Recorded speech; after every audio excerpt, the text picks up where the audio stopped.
Assalamualaikum warahmatullahi wabarakatuh. Salam sejahtera, Om Swastiastu, Shalom, Namo Buddhaya, salam kebajikan. Selamat pagi dan selamat datang kepada teman-teman yang sudah bergabung dalam acara pada pagi hari ini.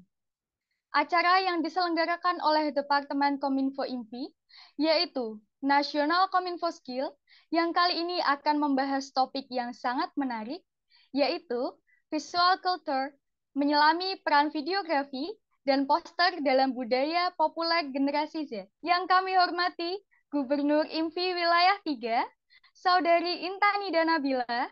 Yang kami hormati, Ketua Pelaksana Nasional Kominfo Skill, Saudari Trias Ayu Rahmadani.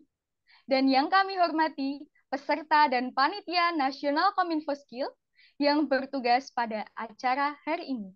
Pertama-tama, marilah kita panjatkan puja dan puji syukur kehadirat Tuhan Yang Maha Esa, karena berkat rahmat dan hidayahnya, kita semua dapat berkumpul bersama dalam acara Nasional Kominfo Skill dengan kondisi sehat walafiat tanpa suatu hambatan apapun. Sebelum kita mulai acara hari ini, seperti biasa, ada pepatah yang mengatakan tak kenal maka tak sayang. Maka dari itu, izinkan saya untuk memperkenalkan diri saya terlebih dahulu. Saya, Novita Sabila Ramdhani, selaku Master of Ceremony, yang akan memandu jalannya acara pada pagi ini untuk beberapa waktu ke depan. Selanjutnya, izinkanlah saya untuk membacakan susunan acara hari ini. Yang pertama adalah pembukaan, yang kedua adalah menyanyikan lagu Indonesia Raya dan Mars IMPI, yang ketiga adalah membacakan tata tertib. Yang keempat adalah sambutan. Yang kelima adalah pembacaan doa. Yang keenam adalah pembacaan CV pemateri 1. Yang ketujuh adalah penyampaian materi 1. Yang kedelapan adalah sesi tanya jawab. Yang kesembilan adalah penyerahan sertifikat. Yang ke-10 adalah pembacaan CV pemateri 2. Yang ke-11 adalah penyampaian materi 2. Yang ke-12 adalah sesi tanya jawab. Dan yang terakhir adalah penutupan dan dokumentasi. Hadirin sekalian, memasuki acara yang pertama yaitu pembukaan. Marilah kita buka acara pada pagi hari ini dengan membaca basmalah bersama-sama. Bismillahirrahmanirrahim. Semoga dengan bacaan basmalah tadi, acara ini dapat berjalan dengan lancar, dan pengetahuan yang kita dapat nantinya bisa memberikan manfaat yang besar bagi kita semua. Amin ya robbal alamin. Acara selanjutnya yaitu menyanyikan lagu Indonesia Raya dan Mars IMPI yang akan dipandu oleh panitia. Kepada panitia, kami persilahkan.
kasih kepada panitia yang bertugas.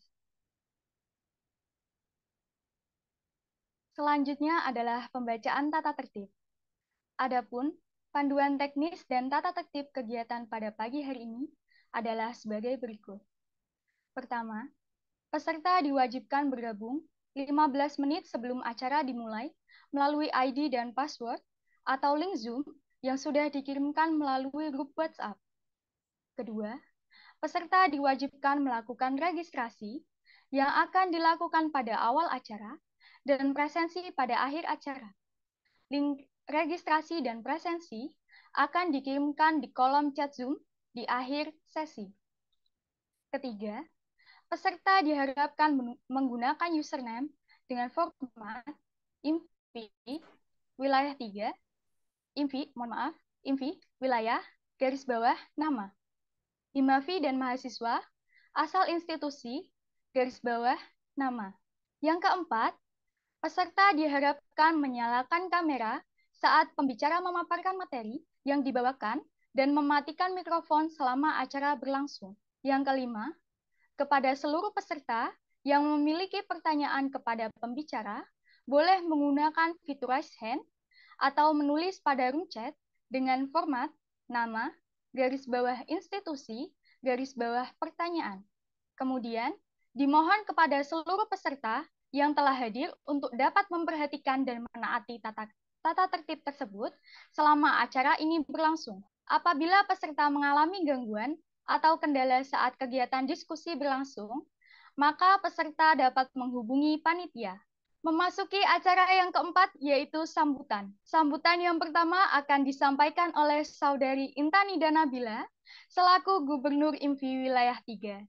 Waktu dan tempat kami persilahkan untuk memberikan sambutannya. Baik, terima kasih kepada Mbak Novita. Bismillahirrahmanirrahim. Assalamualaikum warahmatullahi wabarakatuh.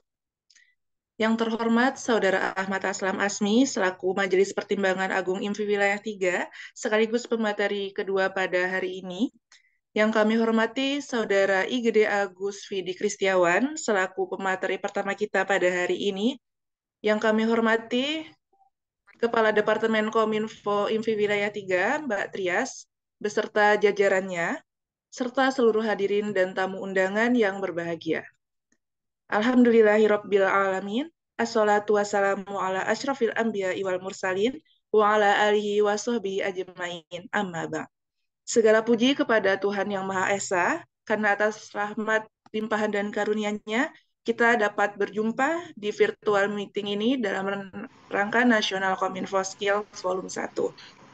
Adapun National Kominfo Skill ini adalah program kerja dari IMVI Wilayah 3, terkhusus dari Departemen Kominfo IMVI Wilayah 3, yang hadir untuk menjawab perkembangan zaman, apalagi sekarang di era Society 5.0 ya teman-teman, di mana teknologi itu bukan hanya sebagai dikembangkan begitu saja, akan tetapi juga diharapkan bisa untuk meningkatkan kualitas hidup manusia dan juga menyelesaikan masalah-masalah sosial.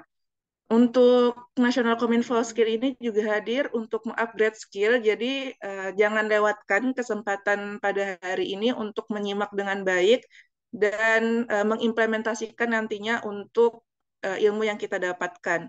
Tentunya hari ini kita bersama narasumber yang sudah memiliki jam terbang dan cukup expert juga di bidang videografi dan juga poster. Sehingga harapannya di sini kami berharap teman-teman bisa meningkatkan pemahaman dan keterampilan terkait videografi dan editing poster yang dampaknya yang nanti ada hubungan dengan era Society 5.0 ini bisa meningkatkan pelayanan dan kepuasan masyarakat melalui efisiensi kerja dengan pembuatan konten-konten yang menarik berkaitan dengan penggunaan teknologi informasi dan komunikasi.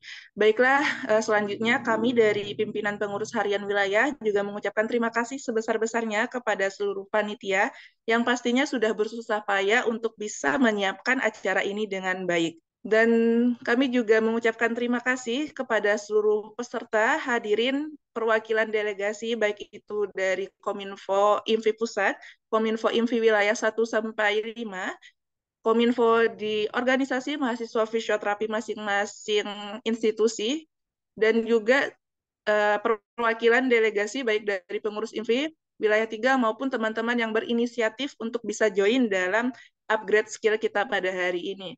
Baiklah, semoga acara pada hari ini bisa membawa manfaat. Saya cukupkan, itu saja. Wassalamualaikum warahmatullahi wabarakatuh. Terima kasih kepada Saudari Intani dan Nabila atas sambutan yang telah diberikan.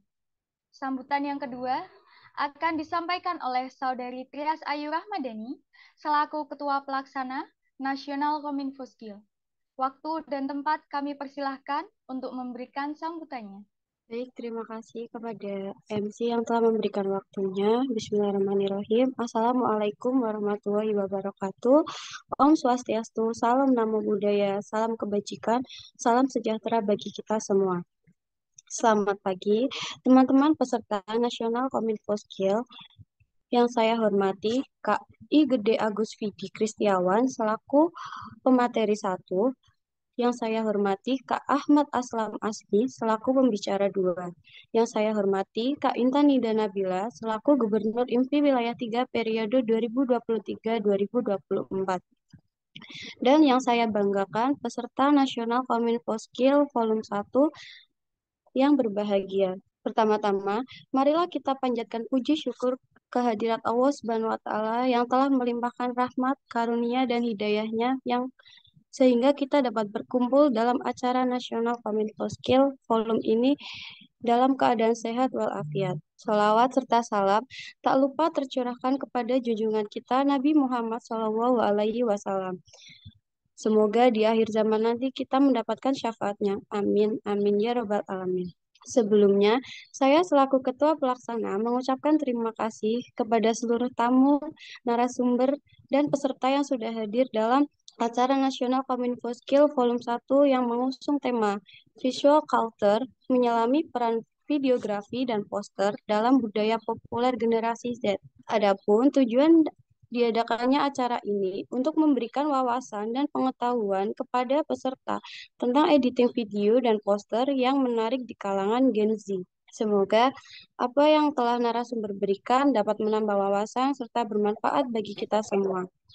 Mungkin itu saja yang dapat saya sampaikan. Kurang lebihnya mohon maaf. Terima kasih. Wassalamualaikum warahmatullahi wabarakatuh. Om Swastiastu. Salam Namo Buddhaya. Salam kebajikan. Salam sejahtera. Terima kasih kepada Saudari Trias Ayu Rahmadani atas sambutan yang telah diberikan. Acara selanjutnya yaitu doa. Kepada Saudari Nadia, waktu dan tempat kami persilakan. Baik, terima kasih atas waktu dan kesempatannya. Bismillahirrahmanirrahim. Assalamualaikum warahmatullahi wabarakatuh. Salam sejahtera. Om Swastiastu. Shalom Namo Buddhaya. Salam kebajikan bagi kita semua. Sebelum memulai acara nasional Kominfo Skill pada hari ini, izinkan saya untuk membacakan doa terlebih dahulu. Ya Allah, ya Tuhan kami, dengan segala kebesaran dan keagungan-Mu, dengan tak henti-hentinya kami mengucapkan puji syukur kehadirat-Mu, serta dengan menadahkan tangan untuk memohon kehadirat-Mu. Pada saat ini, kami hadir dalam melaksanakan acara Nasional Kominfo Skill Volume 1, tiada harap dan dambaan kami, melainkan mengharapkan barokah dan ridho-Mu selalu menyertai kami. Ya Allah, ya Tuhan kami, di awal pertemuan ini, berikan kelancaran kegiatan kami sampai nanti di penghujung kegiatan ini. Dengan mengharapkan kemanfaatan, ridho dan barokah dalam pelaksanaan ini, guna meningkatkan pengetahuan, keterampilan, serta kepribadian kami. Ya Allah, ya Tuhan kami, Tuhan yang Maha Pengasih lagi Maha Penyayang, ampunilah segala dosa dan kesalahan kami. Kabulkanlah doa dan permohonan kami. Terimalah taubat kami. Dengarkanlah harapan dan permohonan kami. Rabbana atina fid dunya hasanah wa fil akhirati hasanah wa qina adzabannar. Walhamdulillahirabbil alamin. Wassalamualaikum warahmatullahi wabarakatuh. Salam sejahtera, Om Swastiastu, Shalom, Nama Budaya, salam kebajikan bagi kita semua. Terima kasih. Terima kasih kepada Saudari Nadia. Selanjutnya, sepertinya tidak afdol jika kita belum mengenal siapa sih yang akan membawakan materi pada pagi hari ini. Maka dari itu, saya akan membacakan kurikulum vitae dari pemateri pada acara pagi ini. I. Gede Agus Vidi Kristiawan, mahasiswa fisioterapi berdedikasi dengan pengalaman dalam mencapai hasil nyata dan kolaborasi lintas tim, proaktif, dan bersemangat untuk bermitra dengan individu yang berpikiran sama untuk mencapai tujuan. Experience-nya yaitu Kementerian Komunikasi dan Informasi, Ikatan Mahasiswa Fisioterapi Indonesia 2021 sampai 2022. Departemen Kominfo dan Informasi Ikatan Mahasiswa Fisioterapi Indonesia Wilayah 4 2020 sampai 2021. Ikatan Mahasiswa Fisioterapi Indonesia adalah organisasi yang berisi mahasiswa fisioterapi di Indonesia. Organisasi ini dapat mengatur berbagai kegiatan untuk mengembangkan kemampuan mahasiswa fisioterapi, mengembangkan program berkelanjutan, menggunakan komunikasi dan kolaborasi tim yang baik. Tim yang dipandu dalam merchandising produk dan manajemen inventaris. 10 besar putra kampus Diana Pura dengan gelar Duta Undira mengabdi 2021 sampai 2022. Wakil Ketua UKM Fotografi Universitas Diana Pura 2021 sampai 2022 dengan bahasa Inggris dan Indonesia. Kemudian Edukasi Universitas Diana Pura, mahasiswa S1 Fisioterapi 2020 sampai saat ini. SMK Kesehatan Sanjiwani, Asisten Keperawatan 2017 sampai 2020, Skill, Management Skill, Creativity, Video Editor, Leadership, Graphic Designer, Accomplishment and Award, Duta Undira, mengabdi 2021 sampai 2022. Hobbies and Interest, Fotografi, Traveling, Teknologi. Itu dia CV dari pemateri pertama pada acara pagi ini. Tibalah kita pada acara inti yaitu materi 1 tentang The Visual Culture of Generation Z yang akan disampaikan oleh Kak I. Gede Agus Vidi Ristiawan dari Demisioner Kementerian Kominfo IMPI periode 2021-2022. Kepada Kak I. Gede Agus Vidi Ristiawan, kami persilahkan. Baik, apa suara saya terdengar? Terdengar, Kak. Baik, selamat pagi semua. Terima kasih atas kesempatannya pada hari ini. Itu sangat senang sekali rasanya bisa menjadi bagian gitu dari kegiatan kita pada hari ini. Baik, selanjutnya kita langsung saja ya, kita akan membahas mengenai visual culture of Generation Z. PPT-nya sudah terlihat, teman-teman? Sudah, Kak. Oke. Oke, teman-teman IT bisa di next. Kita pertama akan membahas mengenai budaya visual. Apa sih budaya visual itu sebenarnya? Budaya visual itu dapat diartikan sebagai segala bentuk hasil perbuatan manusia, baik berupa material maupun non-material. Nah, dalam definisi ini, budaya visual mencakup pengetahuan, kepercayaan, kesenian, hukum, moral, kebiasaan, dan segala sesuatu hasil karya, rasa, dan cipta masyarakat. Jadi untuk visual itu sangat berkaitan erat dengan teknologi ya untuk saat ini. Terutama kita di Gen Z itu sangat berkaitan erat dengan teknologi karena dari teknologi lah kita lebih sering menghasilkan visual. Contoh visual itu apa? Nah, sesuatu yang bisa kita lihat apapun itu seperti contohnya videografi nanti yang kita akan bahas, kemudian fotografi, desain grafis yang nanti mungkin poster yang akan dibahas oleh rekan saya Ahmad Asmi ya. Kemudian seperti kalau yang manual atau yang jadul seperti seni pahat seperti itu juga termasuk dalam ini budaya. kita mau langsung dong. Oke, teman-teman bisa di next. Baik, kita akan membahas mengenai karakteristik generasi Z dalam konteks visual. Nah, ini beberapa karakteristik yang saya ambil ini yang paling umum ya teman-teman ya. Nah, yang pertama ketergantungan pada teknologi. Nah, tidak dipungkiri ya teman-teman karena perkembangan teknologi yang begitu pesat gitu. Jadi kita tuh selalu bergantung pada teknologi karena kita juga lahir dan tumbuh besar di era digital gitu, di era teknologi yang semakin hari semakin pesat gitu, semakin canggih. Jadi mungkin Saya salah satunya gitu, pada saat baru bangun pagi itu biasanya pasti mengambil handphone ya untuk mendapatkan informasi-informasi terbaru. Itu salah satu uh, akibat gitu ketergantungan pada teknologi. Nah, yang kedua itu penggunaan media teknologi dalam bermain. Oke. Penggunaan media teknologi dalam bermain. Gitu.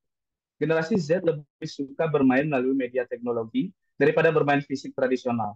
Hal ini mempengaruhi bagaimana cara mereka berinteraksi dan berkomunikasi serta membentuk cara mereka melihat dan memahami dunia. Nah, teman-teman di sini pasti, mungkin semuanya yang join di sini ya teman-teman, pasti pernah bermain game. Game ya saat ini yang sedang naik daun lagi game online gitu, yang namanya apa Mobile Legends. Nah, mungkin anak kita ini yang sekarang sudah jarang sekali melakukan aktivitas bermain fisik gitu ya. Seperti mungkin teman-teman dulu juga pernah merasakan bagaimana teman-teman bersama teman-teman bermain kejar-kejaran, bermain kelereng, bermain congklak dan lain sebagainya. Namun sekarang itu sudah sangat jarang sekali kita temui ya teman-teman karena pengaruh teknologi yang sudah semakin canggih. Karena kita bisa bermain game online, kita bisa bermain bersama teman-teman kita melalui media online. Oke, selanjutnya yang ketiga, keterlibatan dalam seni visual. Generasi Z tumbuh dalam era yang sangat dipengaruhi oleh teknologi, sehingga mereka memiliki cara yang berbeda dalam berinteraksi dengan seni visual. Mereka tidak lagi terbatas pada kanvas atau kertas, melainkan dapat menggunakan berbagai media digital untuk mengembangkan kreativitas ekspresi seni. Nah, teman-teman, jadi seni visual ini di era digital seperti saat ini ya sudah lumrah kita ketemui gambar-gambar yang berupa digital. Seperti mungkin teman-teman yang bisa lihat di PowerPoint ini ya, inilah merupakan gambar digital.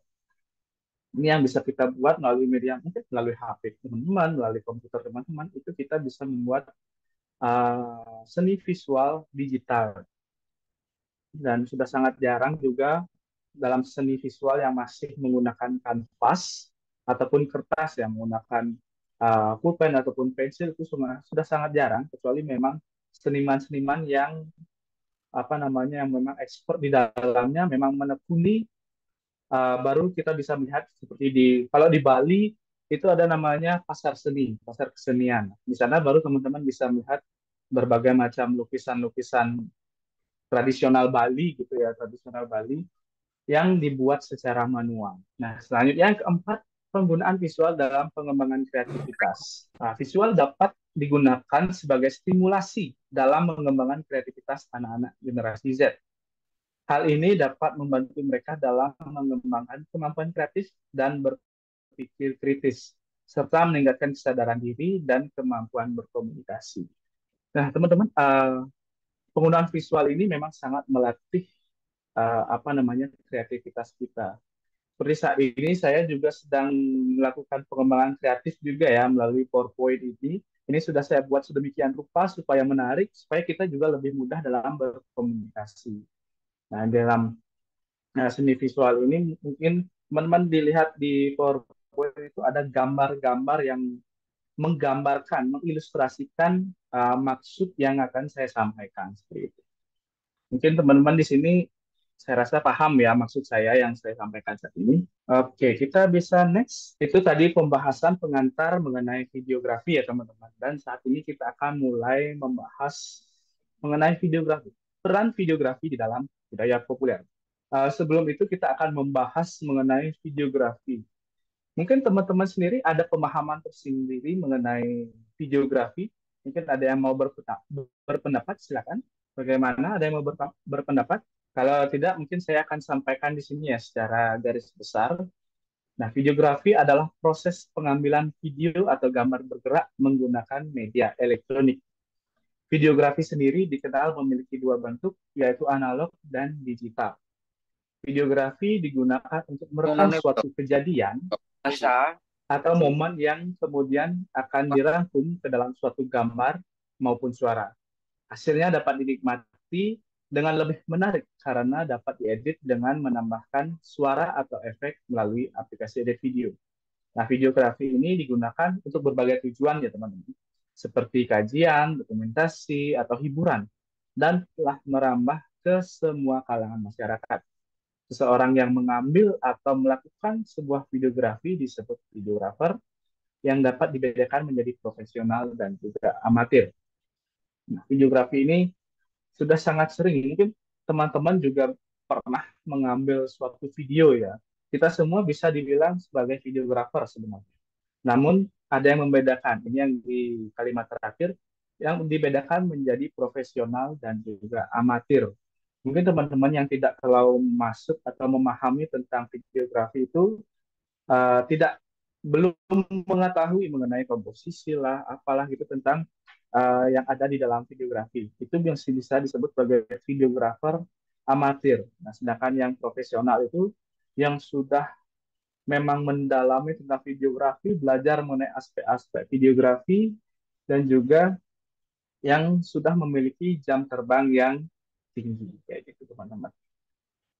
Oke, di next. Dan menarik perhatian audiens. Nah, videografi dapat digunakan untuk berbagai tujuan ya. Seperti yang saya sebutkan tadi, ada video dokumenter, video promosi, video edukatif, dan lain-lain.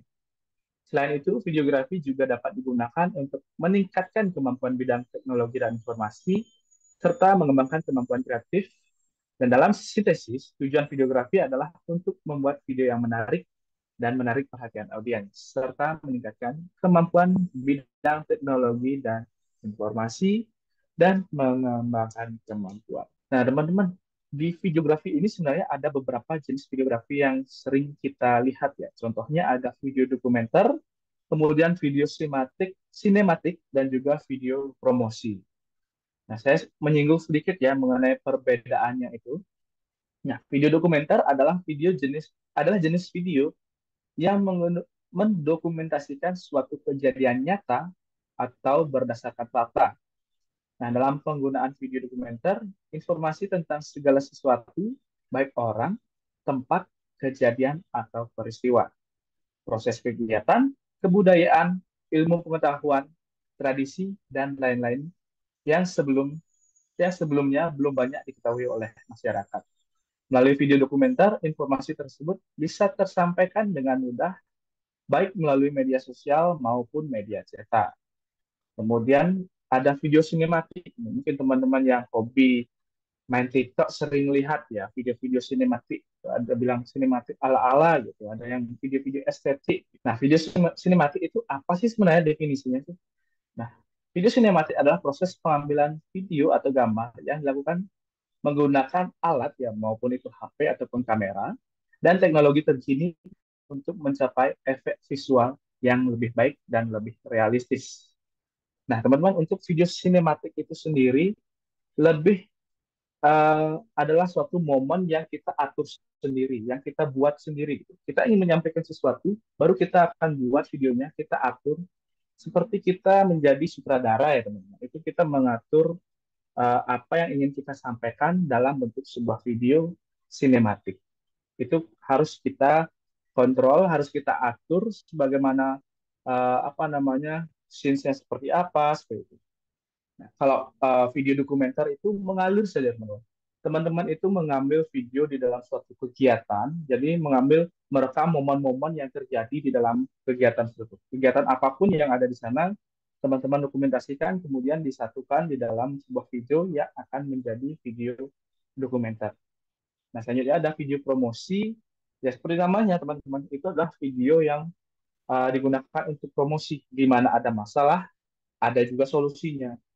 Nah, ini ditujukan untuk mempromosikan baik itu jasa, produk, maupun hal lainnya gitu. Semua pun apapun bisa dipromosikan kayak gitu teman-temannya. Oke, selanjutnya kita akan ke dampak videografi deh. Nah, ini. Oke. Dampak videografi dalam kehidupan Gen Z. Videografi memiliki dampak yang signifikan dalam kehidupan generasi Z, yang terdiri dari individu yang lahir antara tahun 1997 hingga 2012. Generasi Z ini tumbuh dan hidup dalam era digital yang dipenuhi dengan media sosial, mempengaruhi cara mereka berkomunikasi, berinteraksi, dan mengonsumsi informasi.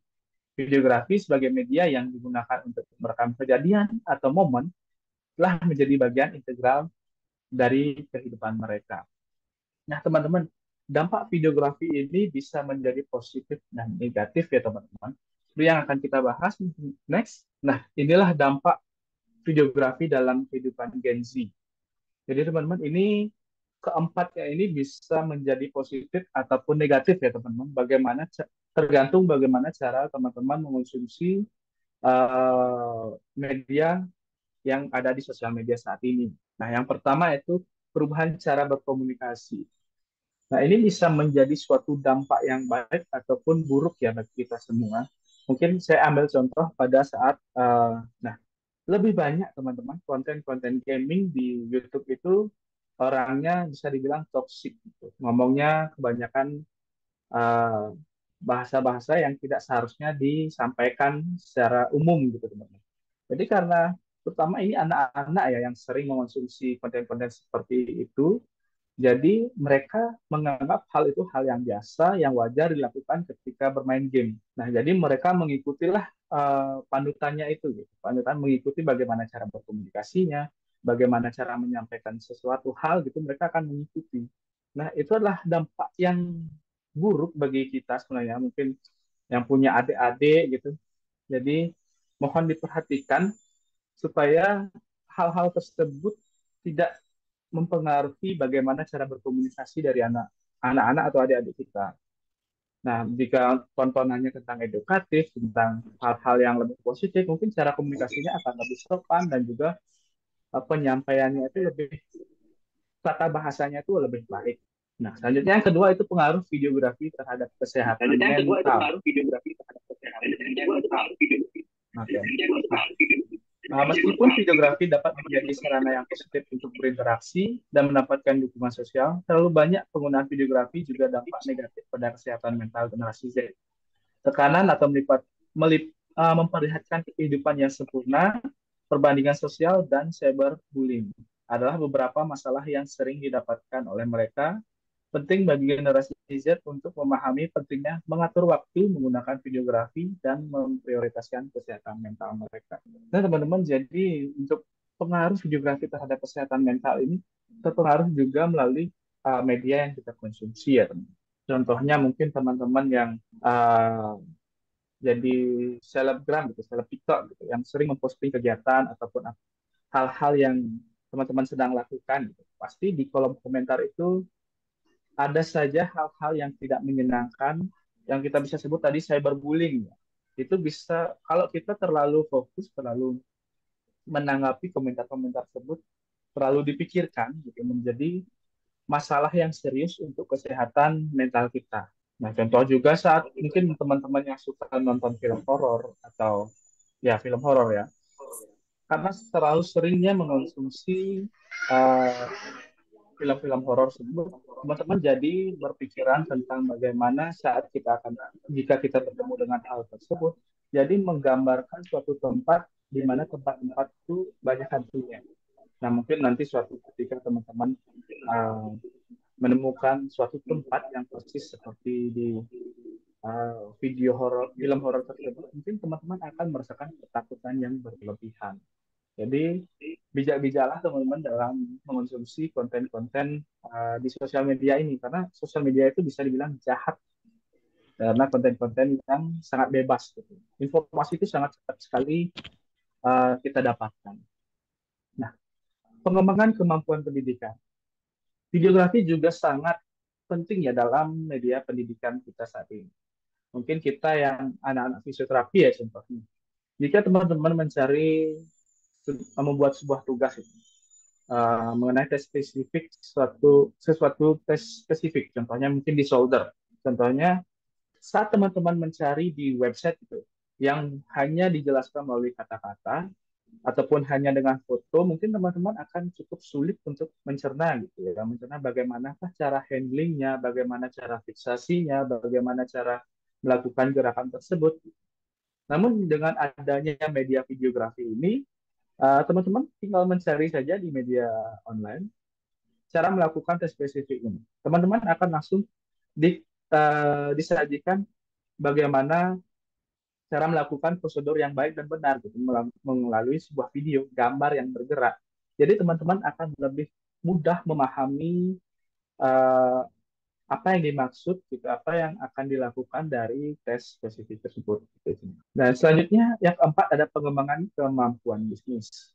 Nah, tidak dipungkiri ya teman-teman, saat ini bisnis itu bisa dilakukan di rumah. Gitu. Tidak perlu kita keluar untuk melakukan bisnis. Gitu. Kita bisa melakukannya dari rumah.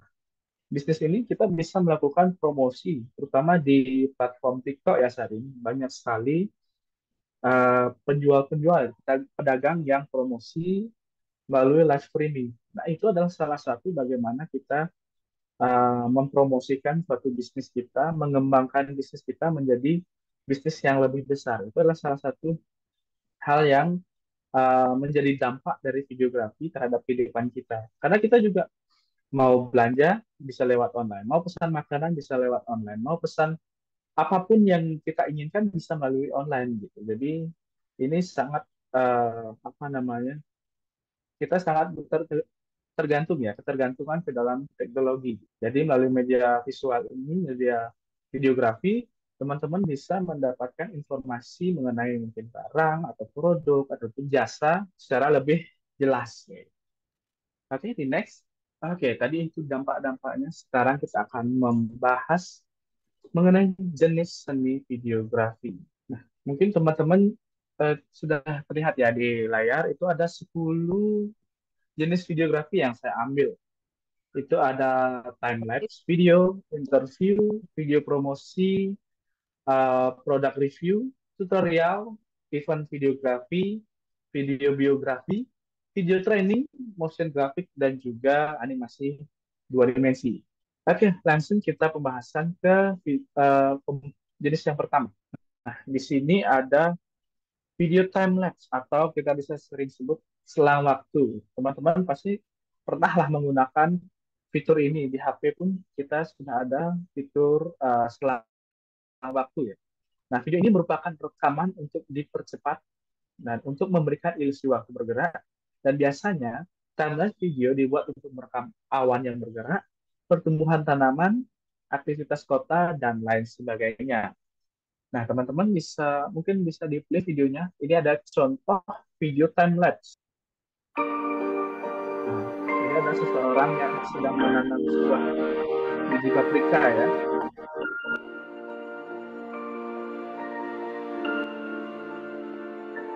Dari sini kita sudah mulai melihat ada pergerakan dari biji paprika tersebut. Gitu. Jadi, jika kita perhatikan secara langsung, teman-teman, kita tidak akan melihat pergerakan seperti ini.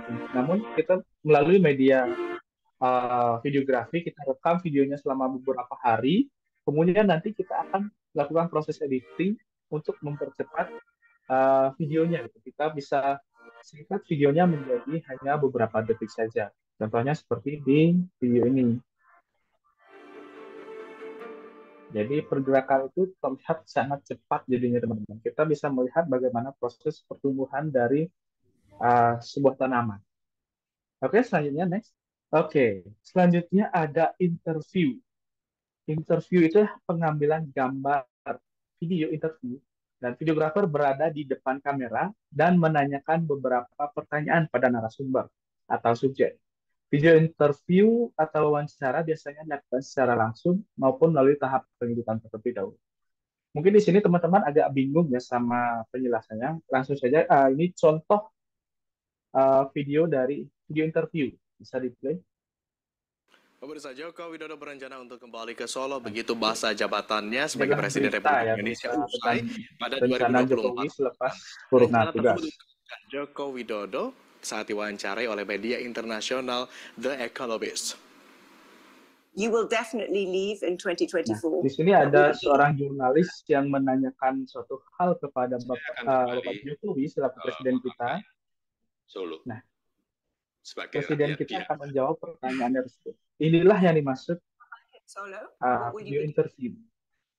Saya akan aktif di bidang lingkungan hidup. So you will be part of the building of a new, greener Indonesia. Kira-kira itu. Begitulah contoh interview ya teman-teman. Mungkin yang lebih sering kita lihat itu adalah video-video podcast ya teman-teman. Pasti teman-teman banyak sekali yang menyukai tentang podcast ya. Nah, itu adalah salah satu contoh video interview di mana mereka menggunakan beberapa kamera, teman-teman. Tidak hanya satu kamera, namun bisa menggunakan lebih dari satu kamera, 2 ataupun 3 kamera untuk mendapatkan view yang berbeda. Oke, selanjutnya next. Nah, ada video promosi seperti judulnya ya, videografi. Nah, video promosi ini menghasilkan film dokumenter merek, marketing, campaign, atau video brand awareness.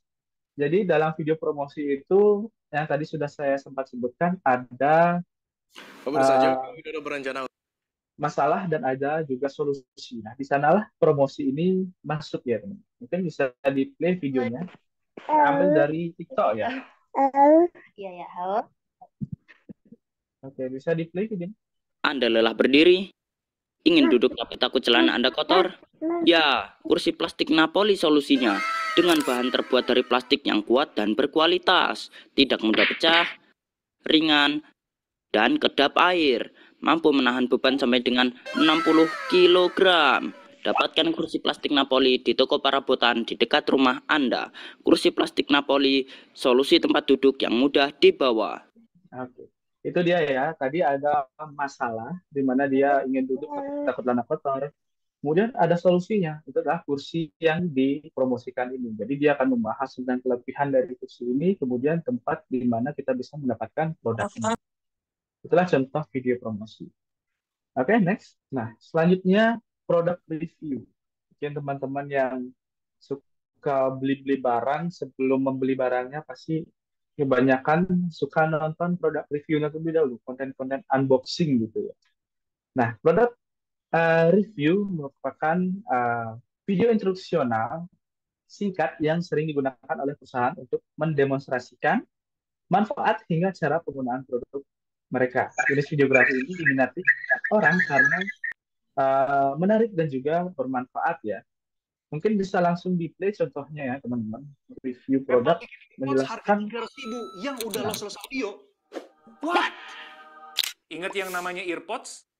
Ada versi barunya nih yang udah pakai USB Type-C.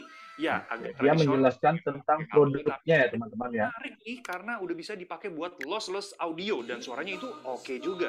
Bentuknya juga masih sama kayak AirPods dengan Lightning, cuman bedanya di plug-nya itu pakai USB Type-C. Jadi bakalan bisa dipakai juga buat device-device lain dengan USB Type-C kayak iPad, MacBook, dan gak lupa juga smartphone Android. Satu lagi yang oke banget dari AirPods ini adalah kualitas mic-nya yang crystal clear banget kayak yang lagi kalian dengar sekarang ini. Dan ini dia perbandingannya kalau misalkan kita pakai wireless earbuds kayak AirPods Pro yang lagi kita pakai ini. Berasa kan perbedaannya? So, gimana menurut kalian soal AirPods USB Type-C? Tulisin di kolom komentar. Nah, oke, jadi teman-teman ya, di sini video produk review itu biasanya menjelaskan mengenai kelebihan dan juga kekurangan dari produk yang mereka review gitu teman-teman ya. Jadi mereka menjelaskan tentang apa fiturnya, bagaimana desainnya, atau bagaimana juga fungsinya, seperti itu teman-teman. Di sana kita masukkan semua tentang produk yang kita bahas. Oke, saja. Next. Nah, video tutorial. Ya, pasti teman-teman, terutama video editor ya, yang sering edit video, pasti sering sekali mencari video tutorial di media platform YouTube ataupun TikTok, atau mungkin Instagram juga ya. Nah, video tutorial itu merupakan video instruksional singkat yang sering digunakan oleh perusahaan untuk mendemonstrasikan manfaat hingga cara menggunakan produk mereka. Nah, video jenis ini berisikan langkah-langkah dalam melakukan sesuatu. Nah, contohnya di sini ada contoh proses pengeditan video. Ya. Ini bisa di-play. Cara buat video kayak gini cuma modal HP. Pertama kalian bikin video ke-1 dan video kedua. Dan kemudian kalian buka aplikasi CapCut dan pilih New Project dan masukkan video ke-1 dan pilih di mana di sini gue pas lagi nengok ya, gue pasin dan kemudian gue klik overlay, add overlay dan pilih video kedua. Setelah itu dipasin. Jangan lupa di resize agar frame-nya mirip sama video 1. Pilih video kedua, kemudian mask, split, dan atur garis kuning ini supaya menjadi tegak ya. Minus 90 derajat lah plusnya. Geser di antara dua orang ini. Jadi video 1 dan 2 terlihat nyambung. Jangan lupa icon putih ini kalian atur supaya lebih halus. Untuk timeline dan kelempiran ini kalian bisa pilih, klik split, kemudian klik lagi, dan delete. Setelah itu kalian render yang icon panah atas di pojok kanan atas. Tunggu hingga selesai. Jadi deh. Dan ini hasilnya. Gimana? Gampang kan? Itulah tutorial. Nah, itulah ya teman-teman, tutorial itu ada langkah-langkah prosedur gitu, berupa instruksional singkat gitu. Jadi supaya kita lebih mudah dalam melakukan suatu tindakan. Contohnya tadi seperti proses pengeditan video ya, membuat seorang kembaran. Oke, itu contohnya. Selanjutnya, next. Nah, event videografi. Ini sama seperti video dokumenter ya teman-teman. Sama video. Nah, jenis videografi yang satu ini berguna sebagai kapsul waktu yang bisa dinikmati kapan saja. Video dokumenter berupa film non-fiksi yang mengubah kehidupan nyata menjadi sebuah narasi. Tujuannya adalah untuk menyampaikan informasi dan memberikan pelajaran kepada penikmat. Jadi teman-teman, videografi event ini adalah sebuah video yang direkam pada saat suatu kegiatan tertentu. Jadi kita merekam momen-momen di sana, momen-momen tertentu. Kemudian nanti kita akan merangkum video itu menjadi sebuah video narasi, gitu, teman-teman. Menjelaskan bagaimana proses dari awal kegiatan hingga dengan akhirnya. Mungkin untuk lebih jelasnya bisa di-play videonya.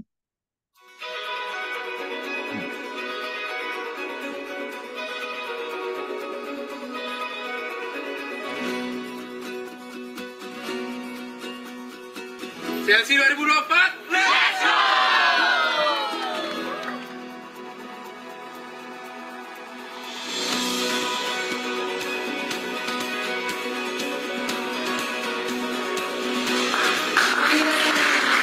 Terlihat ya bagaimana kegiatan yang ada di dalamnya itu dirangkum menjadi satu video dokumenter.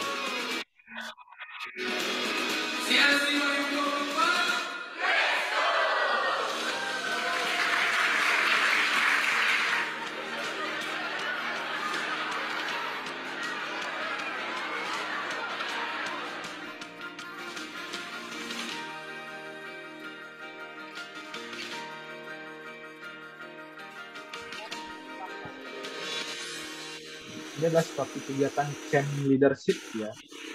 Jadi banyak sekali momen-momen yang ditangkap di sini. Seperti kegiatan permainan, kegiatan outbound dan lain sebagainya itu dikemas dalam satu video.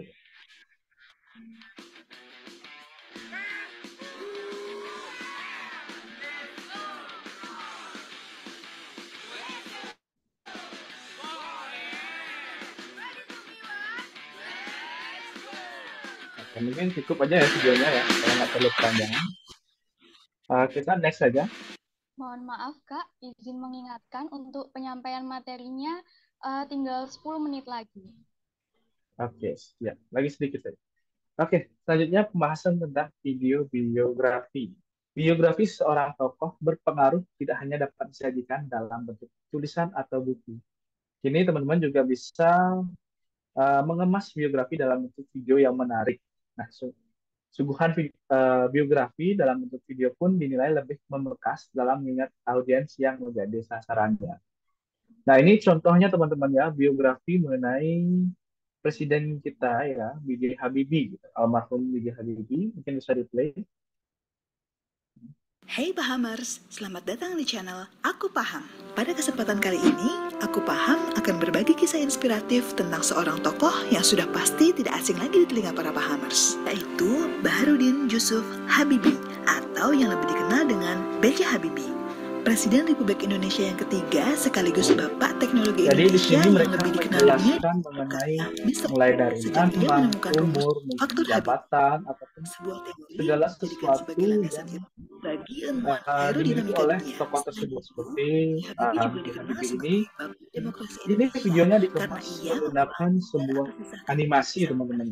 Ini tidak hanya bisa menggunakan animasi saat teman-teman membuat video biografi, teman-teman bisa menggunakan seperti narasi ya, seperti podcast tadi juga teman-teman bisa menyampaikan sebuah narasi atau hal-hal lain teman-teman ya bisa langsung bagaimana caranya dengan komunikasi gitu, dengan berdialog juga teman-teman bisa menyampaikan video biografi.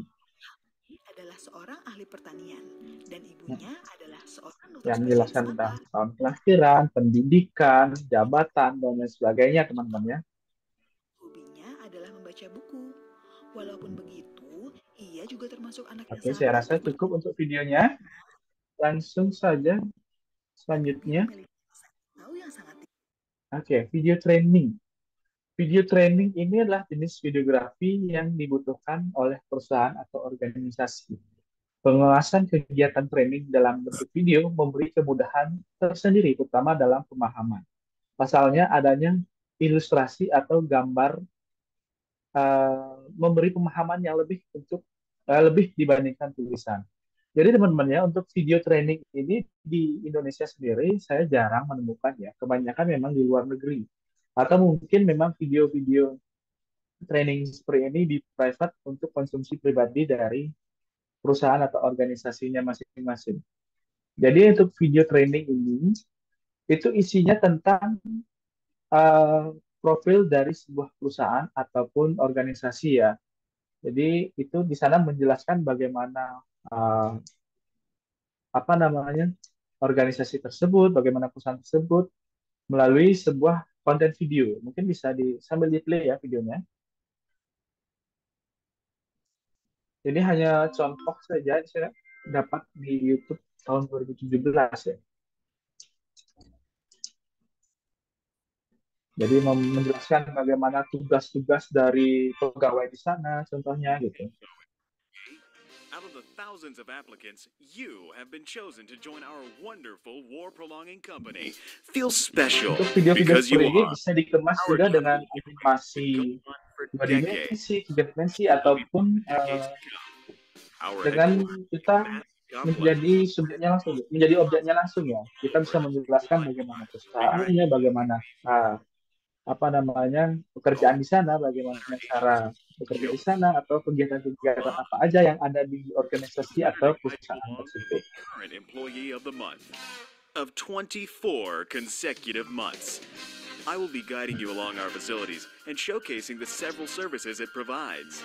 But before that, why not moisten our throats a Mungkin little? teman-teman yang sudah bekerja gitu di suatu perusahaan atau suatu tempat gitu ya, mungkin sudah pernah menonton video trainingnya. Gitu. For our hard-working Mungkin employees, contohnya seperti ke museum juga, museum ada video profilnya, profil dari museum tersebut, itu adalah salah satu contoh video training. on the beer. It's full of lead. But hey, iron makes us strong, so why not lead? On a typical Banyak sekali berupa. promising scientist made an interesting observation. Urinating on Oke, untuk employees videonya cukup, bisa di next. extremely Oke, selanjutnya ada motion graphic. Itu adalah videografi dengan menggunakan teknik animasi. Nah, motion graphic secara kreatif menggunakan elemen seperti teks atau desain bergerak untuk meramaikan sebuah video. Oke, bisa di play videonya. Jadi teman-temannya untuk grafik ini kita lebih ke grafik digital ya. Contohnya seperti ini, dari bentuk sebuah titik bisa berubah menjadi suatu benda yang lain. Gitu. Nah, untuk membuat motion grafis ini lumayan cukup melelahkan teman-teman, karena kita harus membuatnya per frame gitu, membuatnya menggeser-gesernya, membuat supaya animasinya menjadi lebih mulus, itu lumayan berat gitu teman-teman ya. Oke, kita next saja. Nah, animasi kurang lebih sama seperti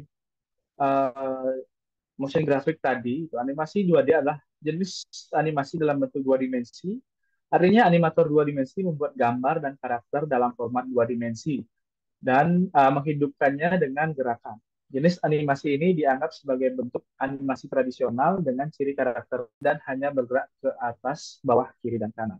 Nah, bisa di-play videonya. Inilah contoh video dua dimensi. Ya, dia tidak memiliki volume, jadi hanya gambar saja dalam yang bisa dilihat melalui satu sisi saja. Mungkin teman-teman ada juga yang sering atau suka nonton anime gitu. Itulah salah satu contoh animasi dua dimensi. Oke, cukup videonya. Kita next. Nah, selanjutnya, bagaimana cara menentukan jenis videografi yang akan digunakan, yang sesuai dengan kebutuhan kita. Oke, di next. Nah, dalam menentukan jenis videografi yang akan digunakan, yang pertama menentukan tujuan. Pastinya ya, kita harus menentukan tujuannya terlebih dahulu. Tentukan apa yang Anda ingin capai dengan videografi Anda. Apakah Anda ingin membuat video untuk hiburan, promosi, pendidikan, atau dokumentasi? Tujuan Anda akan membantu Anda menentukan jenis videografi yang paling sesuai. Sesuaikan dulu tujuannya teman-teman ya, untuk apakah teman-teman membuat video tersebut. Kemudian yang kedua itu identifikasi sasaran. Identifikasi siapa yang Anda ingin mengirimkan video Anda. Apakah Anda ingin mengirimkan videografi ke anak-anak, orang dewasa, atau organisasi. Sasaran Anda akan membantu Anda menentukan jenis videografi yang paling sesuai. Nah, inilah dua hal utama yang penentu jenis videografi, teman-teman ya. Menentukan tujuan dan juga identifikasikan saran. Mungkin jika tujuannya itu untuk pendidikan dan sasarannya untuk anak-anak, mungkin teman-teman tidak akan membuat konten yang serius, mungkin seperti podcast atau lain sebagainya. Bisa di next? Oke, sudah. Menentukan dengan pertimbangan format. Nah, format videografi ini ada banyak ya sebenarnya. Di sini saya memasukkan dengan apakah memerlukan video dengan durasi pendek, video berusia panjang, atau video yang berisi format teknis. Format Anda akan membantu Anda menentukan jenis videografi yang paling sesuai. Kemudian pertimbangkan teknologi. Menggunakan digital atau kombinasi keduanya. Nah, teknologi akan membantu Anda dalam menentukan jenis videografi yang paling sesuai. Kedua ini adalah hal yang juga mempengaruhi teman-teman ya, terutama dengan format. Jika target teman-teman adalah seorang anak-anak, mungkin video panjang itu bukanlah pilihan yang tepat.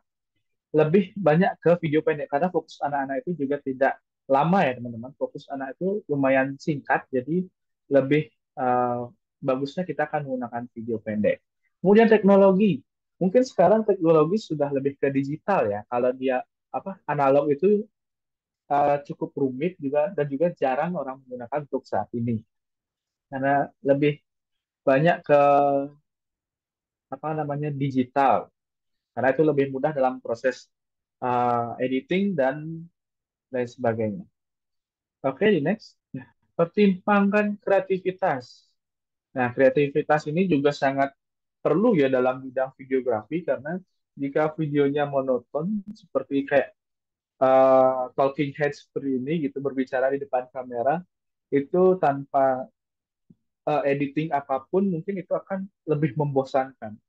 Teman-teman harus menambahkan beberapa elemen mungkin seperti editing kameranya bergerak atau menambahkan animasi-animasi tertentu, menambahkan gambar itu akan meningkatkan fokus dari audiens dan juga melatih kreativitas kita dalam post produksi. Nah, selanjutnya pertimbangkan biaya. Nah, pertimbangkan juga biaya untuk videografi Anda. Apakah Anda ingin membuat video yang murah, sedang, atau mahal? Nah, ini juga sangat perlu dipertimbangkan teman-teman ya, karena sesuatu hal yang menghasilkan suatu karya, suatu apapun ya teman-teman, itu memerlukan biaya. Nah, hanya bedanya ada yang biaya yang rendah, menengah, ataupun yang tinggi atau mahal. Jadi karena banyak sekali faktor-faktor yang memerlukan biaya. Misalnya teman-teman membuat video tentang profil suatu perusahaan. Bagaimana teman-teman biaya bensinnya ke sana, biaya alatnya, biaya mungkin kalau menggunakan aplikasi editing berbayar, teman-teman aplikasi berbayarnya berapa seperti itu. Teman-teman harus pertimbangan tersebut. Tapi zaman sekarang sudah ya saya sebut saja adalah aplikasi CapCut gitu ya teman-teman. Karena saya sendiri juga sering menggunakan aplikasi CapCut tersebut untuk editing video yang mungkin lebih cepat gitu. Kalau misalnya mau ngediting video yang panjang yang untuk serius, saya lebih memilih menggunakan Premiere Pro di laptop atau PC. Jadi teman-teman harus mempertimbangkan biaya juga ya teman-teman ya untuk biaya konsumsi dan lain sebagainya. Itulah hal yang juga penting untuk dipertimbangkan. Oke, next. Saya rasa ini slide terakhir. Oke, benar. Oke, terima kasih ya atas kesempatannya. Jadi inilah yang bisa saya sampaikan kepada teman-teman. Mungkin teman-teman yang ingin bertanya, saya persilakan, atau jika tidak sempat di sini, teman-teman bisa menghubungi saya melalui email ataupun Instagram saya. Ini Instagram pribadi saya, @agusvidi.vdi. Kemudian yang kedua ini, akun untuk portofolio foto saya di APK Picture ya, _. Oke, itu saja saya kembalikan ke moderator. Baik, terima kasih kepada Kak IGD Agus Vidi Ristiawan atas materi yang telah disampaikan.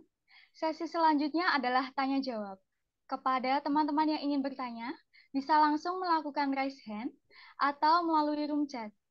Dan mengingatkan kembali, kepada teman-teman yang ingin bertanya melalui room chat, bisa menggunakan format nama, garis bawah institusi, garis bawah pertanyaan.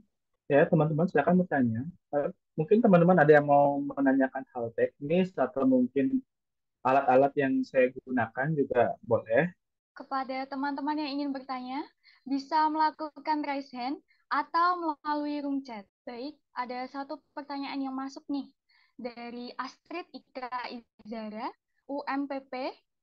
Pertanyaannya adalah, apa peran media sosial dalam pengembangan budaya visual generasi Z dan bagaimana hal ini mempengaruhi cara mereka berinteraksi dengan orang lain? Untuk Kak IGD Agus Vidi Kristiawan, apakah bisa langsung dijawab atau bagaimana? Oke, terima kasih moderator dan juga Astrid Ika ya. Apa peran media sosial dalam mengembangkan budaya visual generasi Z dan bagaimana hal ini mempengaruhi cara mereka berinteraksi dengan orang lain? Ya, teman-teman, setiap orang itu ya dalam proses pembuatan seni visual itu mempunyai stylenya masing-masing. Jadi mereka punya ide mereka masing-masing, cara penyampaiannya yang berbeda-beda.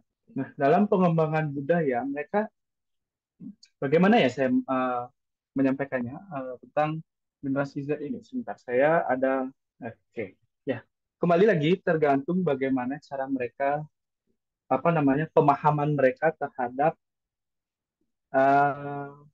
bagaimana cara mereka memahami tentang seni visual itu sendiri gitu. Kalau di sosial media ya teman-teman, kita generasi Z itu fokusnya lebih kurang ya untuk saat ini. Jadi mungkin teman-teman sering lihat di media sosial tentang konten-konten seperti konten-konten hiburan lah contohnya.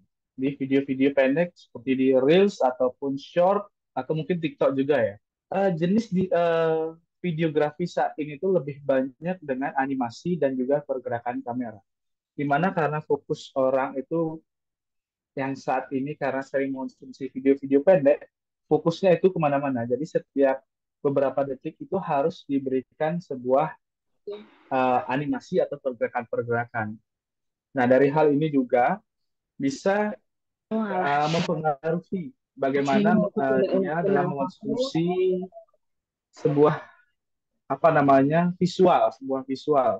Bagaimana mereka menanggapi sebuah visual tersebut dan mencerna tersebut untuk dideskripsikan kembali.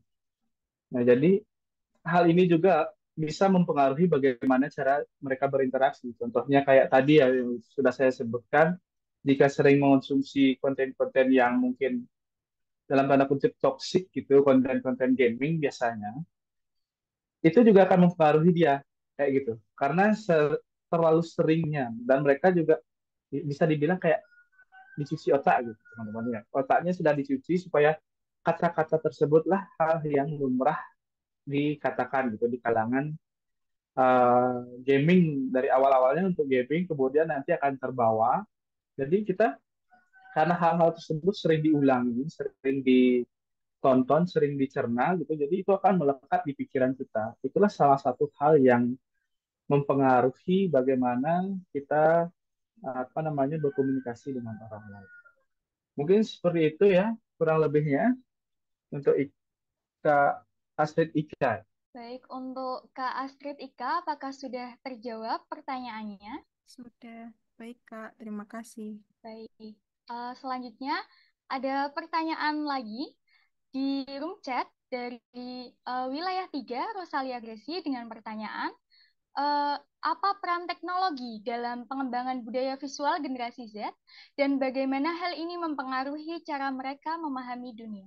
Kepada Kak IGD Agus Vidi Ristiawan, kami persilahkan. Oke, terima kasih ya Rosalia Gresi tentang peran teknologi dalam pengembangan budaya visual generasi Z dan bagaimana hal ini mempengaruhi cara mereka memahami dunia. Ya, teman-teman, untuk untuk peran teknologi dalam pengembangan budaya visual.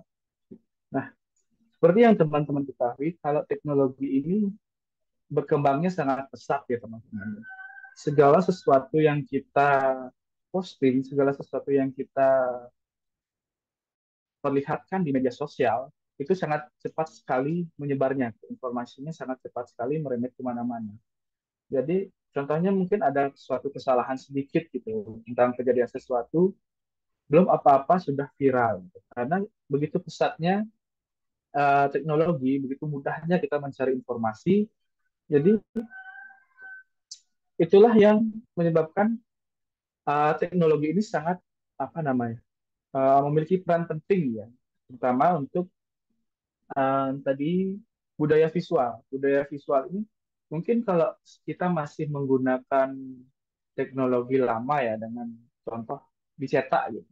Itu kalau kita tempel biasanya kalau di jalan-jalan ditempel di tembok, di pohon, mungkin mereka itu tidak terlalu memperhatikan. Jika melalui media teknologi, sosial media terutama, itu kita bisa mempromosikan tentang visual kita gitu. Jadi melalui media sosial itu mereka melihat secara keseluruhan. Kalau di jalan raya biasanya kita sambil naik motor, biasanya kalau jalan atau naik sepeda, melihat poster gitu tulisannya kecil-kecil, itu kita tidak tahu betul tentang informasi yang disampaikan dari poster tersebut. Soalnya mungkin posternya lumayan gede teman-teman ya. Kalau gede itu biayanya juga lebih tinggi. Gitu. Nah, melalui media sosial gitu. Saat kita membuka media sosial, pasti kita saat keadaan sedang berdiam diri atau sedang santai. Gitu. Jadi kita bisa mendapatkan informasi yang lengkap itu lebih baik lagi, itu lebih mudah untuk mencerna. Nah, dari sanalah peran kita, mungkin kita akan mengabadikan momen seperti tentang kegiatan agama, mungkin tradisi-tradisi di suatu daerah kita dokumentasikan, kita buatkan video dokumenter ya tadi, buatkan video dokumenter, kita upload ke sosial media. Jadi di sanalah kita bisa memperkenalkan budaya kita ke luar. Nah, kemudian begitu pula kita ingin mengetahui budaya-budaya di luar itu, kita bisa melalui teknologi ini, melalui salah satu yang paling besar saat ini adalah media YouTube. Media YouTube, di sana kita bisa mencari apapun yang ingin kita cari, ada di sana. Kayak kebudayaan dari negara mana, negara luar, Nigeria, India, dan sebagainya. Dan saya yakin saat ini juga teman-teman pasti sedikit tidak mengetahui tentang budaya orang-orang India yang viral belakangan ini ya, tentang bagaimana budaya mereka dalam street food itu. Jadi itulah, dari sana kita juga bisa melihat, merubah pandangan kita kepada dunia. Kita bisa melihat sisi baik dari contohnya sebuah negara, ataupun sisi buruk dari sebuah negara. Itu mungkin jawabannya bisa diterima, Rosalia Gresi. Bagaimana untuk Kak Rosalia Gresi? Apakah pertanyaannya sudah terjawab? Baik, sepertinya eh, ada satu pertanyaan lagi nih dari Ruzaina Irna, UMPP. Izin bertanya Kak, bagaimana budaya visual generasi Z mempengaruhi cara mereka memahami dan menanggapi informasi yang diterima melalui media visual? Kepada Kak Igede Agus Vidi Kristiawan, dipersilahkan untuk menjawab. Oke. Izin menjawab ya untuk Rusaida Irna. Bagaimana budaya visual generasi Z mempengaruhi cara mereka memahami dan menanggapi informasi yang diterima melalui media visual. Nah, jadi untuk bagaimana audiens kita memahami tentang informasi melalui media visual, gitu ya. Itu kembali lagi kepada kita yang membuat media visual tersebut. Nah, sangat banyak sekali aspek yang penting dalam media visual yang harus kita perhatikan. Contohnya tentang gambar. Pasti karena media visual itulah sesuatu yang bisa kita lihat. Jadi gambar itu sangat berperan penting. Bagaimana membuat gambar yang suatu menarik supaya audiens kita mau menonton atau melihat video visual kita. Kemudian narasi atau audio ya teman-teman di sana juga sangat mempengaruhi bagaimana cara kita penyampaian. Jadi jika penyampaian kita jelas, simpel dan mudah dipahami, saya yakin orang-orang mungkin juga akan lebih mampu mencerna apa yang kita maksud. Nah, kemudian juga musik. Musik adalah suatu hal pendukung. Ini tidak baku ya teman-teman untuk musik ini. Namun ini adalah suatu hal yang melengkapi dalam media visual kita, terutama di videografi ya. Musik itu juga berperan penting dalam menambah suasana di dalam media visual yang kita akan sampaikan. Nah, jika kita ingin menyampaikan momen-momen saat bersedih, tidak mungkin dong kita menambahkan musik EDM yang jeduk-jeduk seperti itu. Gitu. Jadi kita menyesuaikan dengan apa yang ingin kita sampaikan kepada audiens kita. Momennya, emosinya kita harus sesuaikan di sana. Nah, untuk saat ini itu sudah sangat dipermudah ya teman-teman untuk proses pembuatan media visual itu sudah ada yang teknologi namanya AI. AI di sana sudah sangat banyak sekali membantu ya, terutama bagaimana dari proses penulisan skrip ya kalau bikin video, menulis skrip apa yang akan disampaikan, mereka AI tersebut akan membuatkan poin-poinnya, kemudian apa saja yang harus kita bahas, mereka sudah menuliskannya gitu. Kemudian juga AI juga sudah bisa membuat gambar pada saat ini. Jika teman-teman ingin, misalnya cari di Google nih gambar apa, tapi teman-teman tidak menemukan gambar yang teman-teman inginkan. Sekarang sudah ada AI, teman-teman tinggal menuliskan prompt kata-katanya yang sesuai di isi pikiran teman-teman, ketik, enter, langsung muncul gambar yang teman-teman inginkan. Jika masih belum sesuai, juga masih bisa diedit, kayak gitu teman-teman. Jadi media visual itu sebenarnya lumayan kompleks sih teman-teman. Kompleks tapi menyenangkan. Nah, karena itulah visual yang tadi sudah saya sampaikan, visual, kemudian narasi, audio dan juga musiknya. Nah, itulah hal yang harus kita pertimbangkan sebelum kita membuat sebuah visual gitu, sebuah seni visual. Oke, mungkin itu yang bisa saya sampaikan. Mungkin ada tambahan persanggahan dari Rusiana. Baik, terima kasih kepada Kak Igede Agus Vidi Kristiawan atas jawabannya. Bagaimana Kak Ruzaina, apakah pertanyaannya terjawab? Terima kasih Kak, alhamdulillah terjawab. Baik, sesi tanya jawab akan kami tutup. Terima kasih kepada teman-teman yang sudah bertanya. Dan terima kasih kepada Kak Igede Agus Vidi Kristiawan yang telah menyampaikan materi pada sesi kali ini. Semoga materi yang telah disampaikan dapat bermanfaat bagi kita semua. Sesi selanjutnya adalah penyerahan sertifikat. Penyerahan sertifikat simbolis kepada pemateri 1 oleh Ketua Pelaksana. Baik Kak Vidi, terima kasih atas penyampaian materi dan ini secara simbolis sertifikat dari National Kominfo Skill. Apakah Kak Vidi sudah siap untuk dokumentasi? Oke, sudah. Baik, 1, 2, 3. Sudah, terima kasih Kak Vidi. Baik, kepada teman-teman, dimohon untuk jangan meninggalkan Zoom dulu, karena masih ada pembahasan yang sama-sama menariknya dari materi 1 tadi. Namun sebelumnya, saya akan membacakan kurikulum vitae dari pemateri selanjutnya.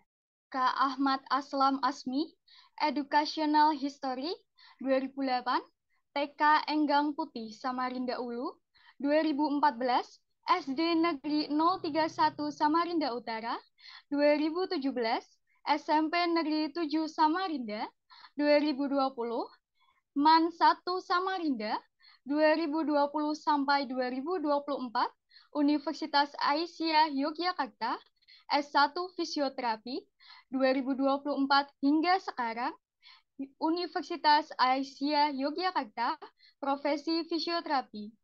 Organizational Experience, Aisyah University of Yogyakarta, Himavi Univ Aisyah Yogyakarta, sebagai staf divisi minat bakat 2020 sampai 2021.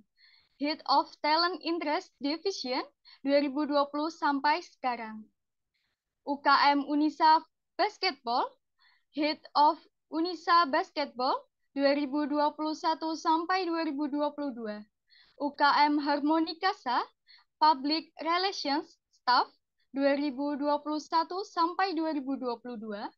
Head of Media Team 2022 sampai 2023.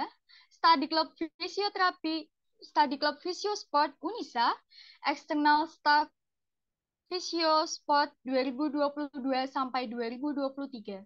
Extra Campus Organization, Ikatan Mahasiswa Fisioterapi Indonesia, IMFI, Wilayah 3, Staff of Department of Culture and Sports 2020 sampai 2021, Lembaga Pers Mahasiswa Fisioterapi Indonesia, Leader of LPMFI 2021 sampai 2022, Ikatan Mahasiswa Fisioterapi Indonesia, IMFI Pusat, Ministry of Communication and Information Staff 2021 sampai 2022, Vice President of IMFI Pusat 2022 sampai 2023, IMFI Region 3 MPA Coordinator 2023 sampai sekarang. Personality, kreatif, self-confident, komunikatif, dan responsible. Language, Indonesia dan English. Event experience, 2018 sebagai Ketua Acara HUT MAN 1 Samarinda ke-38 tahun. 2019, pendamping Ruang Matsama MAN 1 Samarinda. 2020, sebagai Si Pubdekdok IMAF.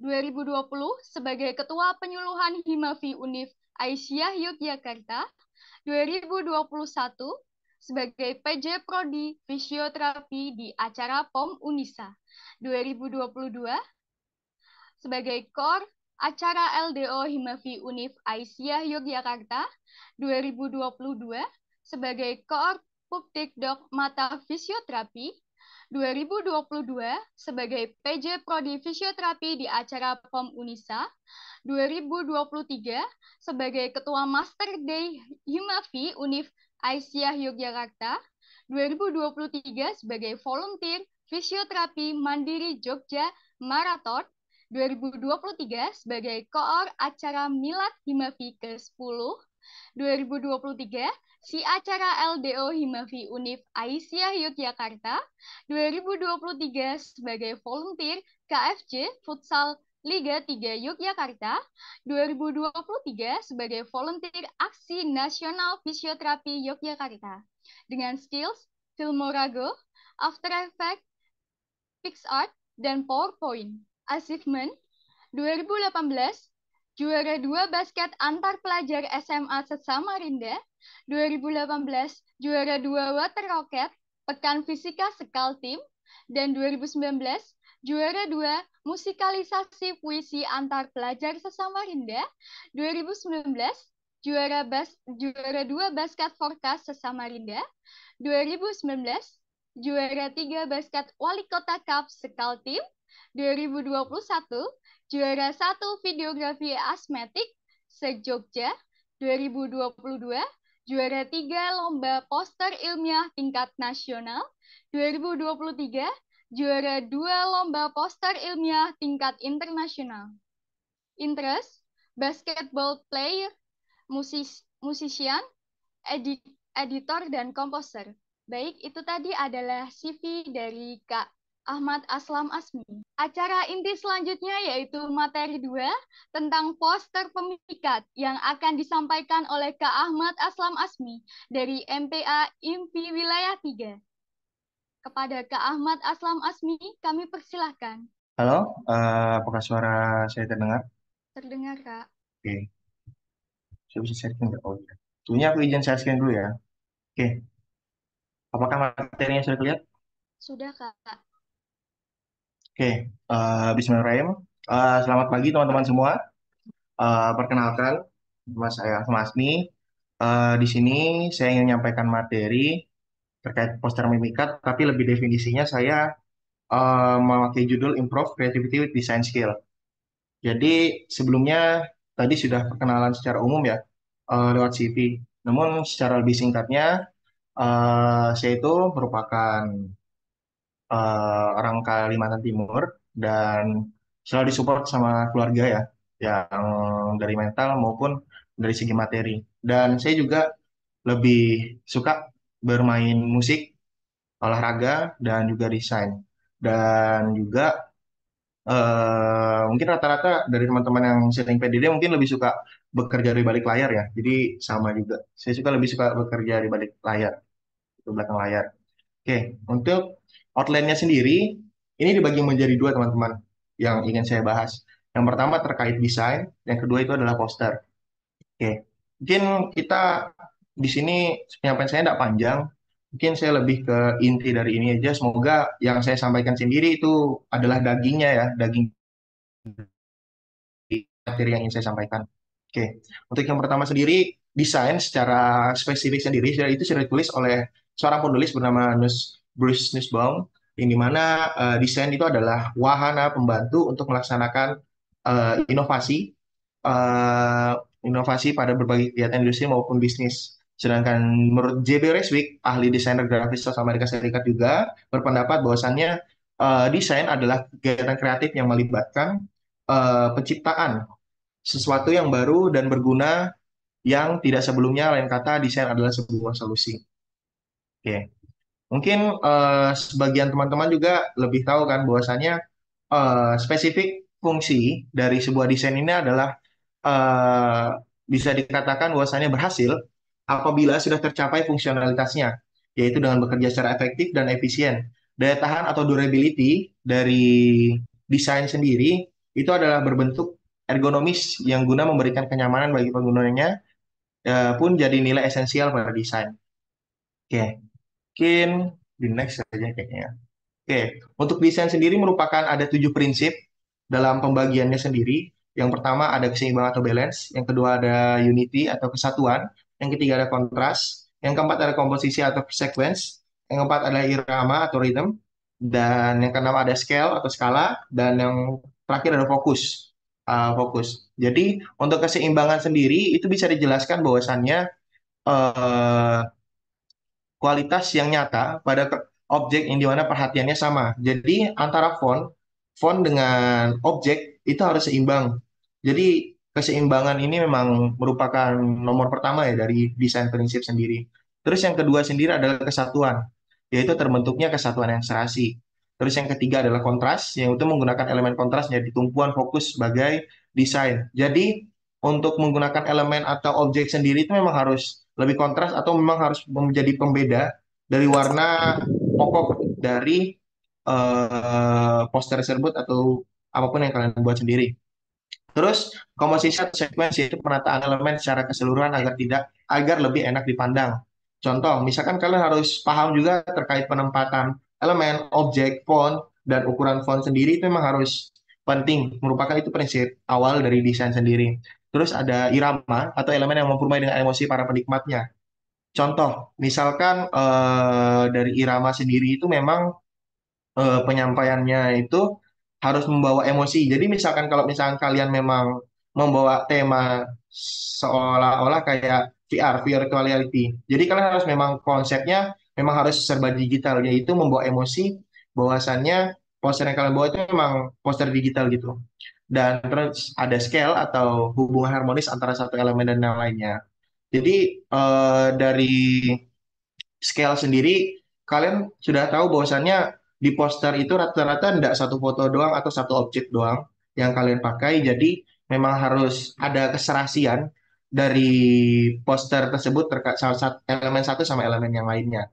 Dan terakhir adalah fokus. Ada yang pertama kali menjadi tujuan pandangan mata. Jadi kalau misalkan fokus sendiri itu memang banyak teman-teman PDD sekalian yang memang fokusnya itu beda. Ada yang fokus memang di font, ada yang emang fokusnya di type writing, dan ada fokusnya memang di elemen atau objeknya. Itu atau ada juga yang di warna. Itu tergantung ketertarikan atau memang berbeda semua sih rata-rata teman-teman yang memang untuk menyampaikan fokusnya pada saat membuat poster itu. Oke, lanjut ke desain metode. Oke, untuk desain metode di sini ada 5 yang saya sudah explore. Yang pertama ada exploring, yang kedua ada red finning, yang ketiga ada managing, yang keempat ada prototyping, dan ada yang terakhir ada transpotting. Exploring sendiri yaitu adalah metode para desainer mencari inspirasi dengan critical thinking guna menghasilkan rancangan yang belum pernah ada. Jadi kalian memang exploring sendiri, emang kalian mencari referensi lebih basicnya. Jadi referensi kalian memang sendiri, memang itu menyesuaikan dengan apa yang ingin kalian buat. Ya sama juga kayak misalnya kayak kalian pengen membawa tema ini membawa era 5.0 misalkan. Jadi memang kalian harus menyesuaikan bahwasanya era 5.0 itu sendiri emang basicnya itu apa aja gitu. Terus yang kedua ada refining, yaitu metode mengolah kembali desain yang sudah jadi agar menjadi lebih baik. Contoh refining sendiri ini mungkin kalian bisa lihat di IG Invi ya, IG Invi wilayah kalian, IG Hima kalian. Jadi misalkan sudah ke-upload foto struktur, biasanya foto struktur utama ya. Terus yang berikutnya itu adalah mengikuti desain yang awal. Jadi refining sendiri adalah metode mengolah desain kembali yang sudah jadi. Jadi mengubah doang, mengubah warna kadang, mengubah tata letaknya atau apapun sendiri. Terus yang ketiga ada managing, yaitu metode dengan cara menerapkan desain secara berkelanjutan dan terus-menerus. Jadi red finance sama managing ini sama, cuma red finance ini lebih manajemen dan managing ini lebih manajemen. Terus red finance ini lebih mengeksplor lebih baru atau membuat desain baru dengan komposisi atau desain yang sama. Terus untuk prototyping sendiri itu metode modifikasi, yang dimana desainer di sini juga menggunakan desain warisan untuk dimodifikasi dan olah kembali. Jadi prototyping sendiri ini kurang lebih dengan red finding ya teman-teman. Dan yang terakhir itu ada transpotting. Itu metode mendesain berdasarkan tren yang sedang berkembang. Contoh, kalau misalnya kalian baju-baju skena apa segala gitu kan memang lagi-lagi naik kan desain-desainnya gitu. Memang rata-rata sekarang itu desain-desain seperti itu juga memang bisa kita pakai untuk buat poster kalian atau apapun itu. Terus next, nah kita masuk ke outline kedua. Jadi untuk poster sendiri sudah dijelaskan bahwasannya poster sendiri adalah sebuah media promosi yang lebih banyak fungsi dan tujuan, terutama menyampaikan informasi secara visual kepada masyarakat. Selain itu juga dapat digunakan berbagai fungsi pada kehidupan. Gitu. Mungkin the most important thing from the poster sendiri itu ada 3. Yang pertama ada elemen, color, dan position.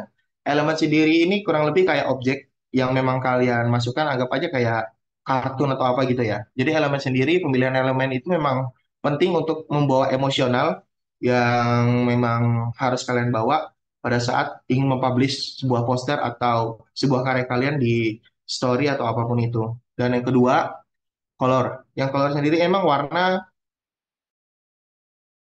termasuk hal basic ya. Jadi nanti di sini juga akan dibahas palet warna yang emang khusus yang harus kalian memang ketahui juga. Jadi warna sendiri juga emang harus kalian tahu kontrasnya terhadap elemen sendiri. Gitu. Dan position sendiri emang memposisikan teks atau ornamen sangat perlu diperhatikan juga. Jadi karena mungkin bisa dilihat ya poster itu banyak rata-rata ada yang elemen atau gambar orang atau gambar kartun sendiri itu emang banyak. Ada yang di bawah, ada yang di atas, atau apapun itu tergantung posisi juga. Dan tergantung teks. Jadi position sendiri ini nggak harus tentang eh, nggak harus tentang teks dan nggak harus tentang teks aja. Jadi elemen dan objek juga itu berpengaruh dan logo-logo juga. Nah, ini contoh example elemen yang biasa saya gunakan. Jadi untuk keywordnya sendiri ini ada pixel. Pixel ini biasanya kalau misalkan saya memang ngebuat event atau menjadi PDD lah ya. Jadi PDD itu emang basicnya emang kayak acara fun atau apapun itu biasanya saya pakai pixel. Sedangkan space sendiri emang yang saya gunakan itu lebih ke arah ke arah mana ya? Ke arah memang luar angkasa yang memang konsepnya itu sudah kayak go internasional atau apa itu bisa. Dan geometrik sendiri emang kayak ini yang model-modelan bajuan skena itulah, yang geometrik sendiri. Dan geometrik sendiri itu emang rata-rata biasanya saya pakai untuk di acara enggak, saya biasanya pakai untuk dibuat backdrop apa segala. Terus untuk realistik sendiri emang sudah hakikatnya sebagai PDD ya, yang tahu bahwasanya realistik sendiri emang sering digunakan pada saat penyampaian poster atau ingin kalian menyampaikan suatu kegiatan lah gitu, untuk poster acara. Terus lanjut, ini contoh font juga. Jadi font sendiri emang sudah bisa kalian lihat ya, bahwasanya di font yang kiri sendiri, yang font ini, itu merupakan font yang tidak pakai bold. Dan yang kedua, ini font yang dipakai bold atau pakai ketebalan. Terus yang ke tengah itu, ini ada pakai outline font. Terus yang ketiga ini ada efek glow. Ini efek glow ini biasanya yang saya pakai yang mau mode space. Jadi yang mode space sendiri, yang acara internasional sendiri, memang saya biasa pakai font yang efeknya glow. Terakhirnya shadow sendiri juga ini pakai untuk supaya lebih realistis saja. Untuk biasanya font ini nimbul gitu. Dan memang di catatan sendiri juga itu penggunaan font ini juga menyesuaikan tema poster atau backdrop yang ingin kalian gunakan atau yang ingin kalian sampaikan gitu. Nah, ini sudah sampai di color palette. Kayaknya sebentar lagi sudah selesai deh. Ya, terlalu cepat ya ngomongnya. Nah, color palette sendiri itu merupakan range warna yang digunakan dalam sebuah karya desain. Warna-warna yang terdapat dalam sebuah color palette sudah disesuaikan dan dianggap cocok untuk dikombinasikan antara satu dengan yang lainnya. Biasanya seorang desainer grafis menggunakan color palette untuk menjaga identitas dan konsistensi desain yang mereka buat. Pada dasarnya juga color palette ini berfungsi untuk memadukan kombinasi warna yang unik dan hal tersebut juga dilakukan untuk mendapatkan identitas warna yang sesuai dengan karya desain. Saat kalian membuat desain sendiri, emang kalian harus punya ciri khas sendiri.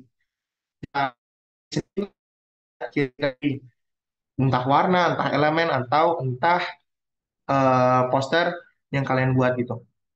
Jadi saat membuat color palette juga kalian tidak hanya menggabungkan satu warna kedua warna, namun juga menggabungkan beberapa warna yang ada kecocokan gitu. Mungkin ini di zoom aja ya coba. Oke.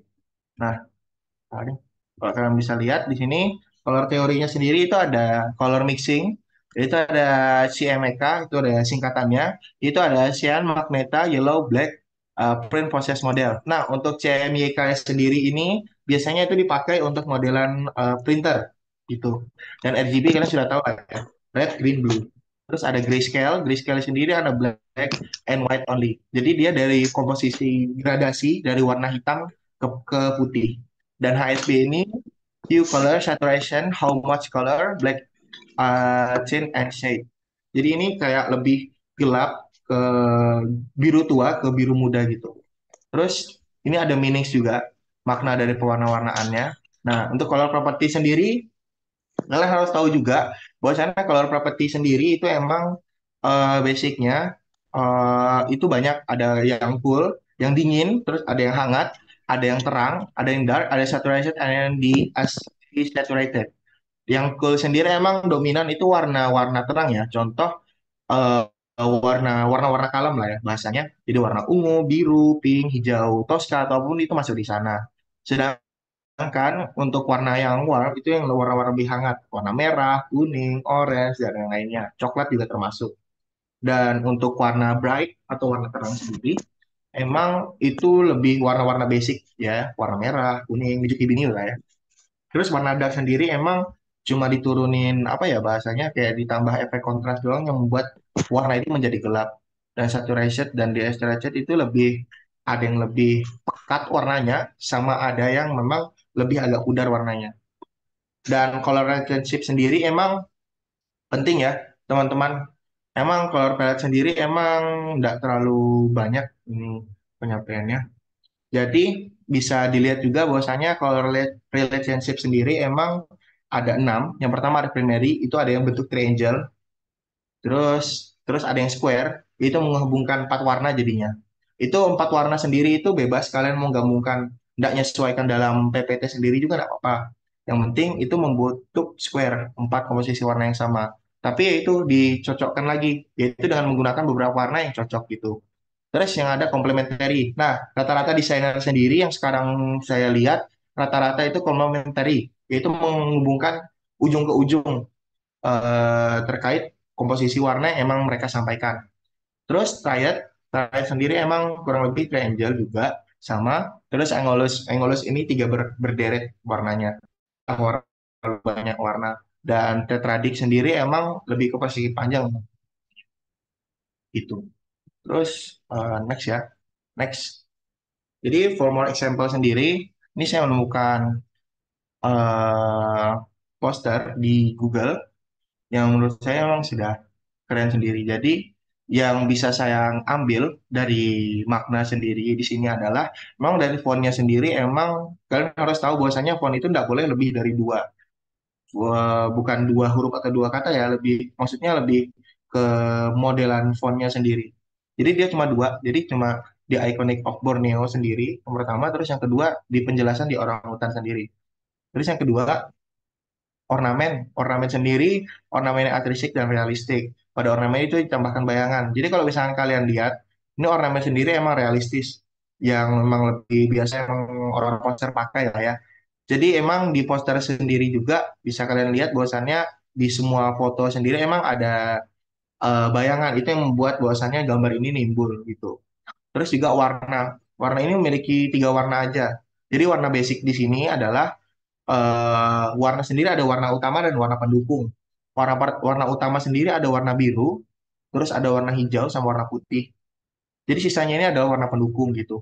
Jadi warna pendukung sendiri itu tidak lebih dominan. Yang lebih dominan itu adalah warna yang utama. Tuh. Terus posisi. Jadi posisi juga itu emang ngaruh kepada tertarikan kita terhadap pembawaan poster tersebut. Gitu.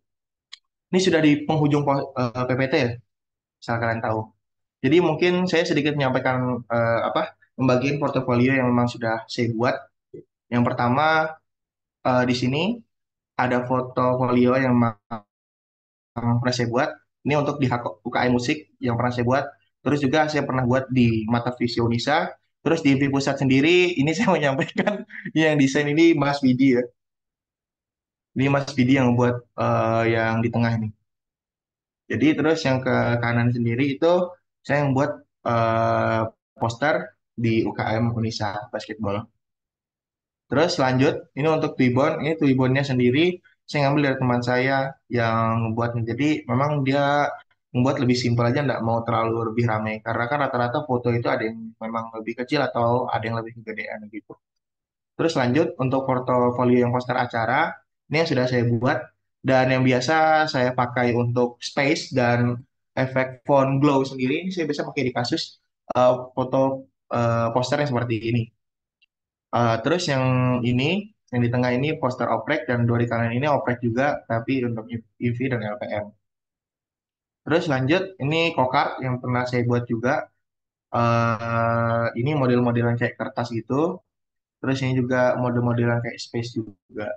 Terus ini sudah poster yang biasa yang pernah saya buat juga. Memang poster sendiri emang basicnya sendiri emang nggak usah terlalu banyak.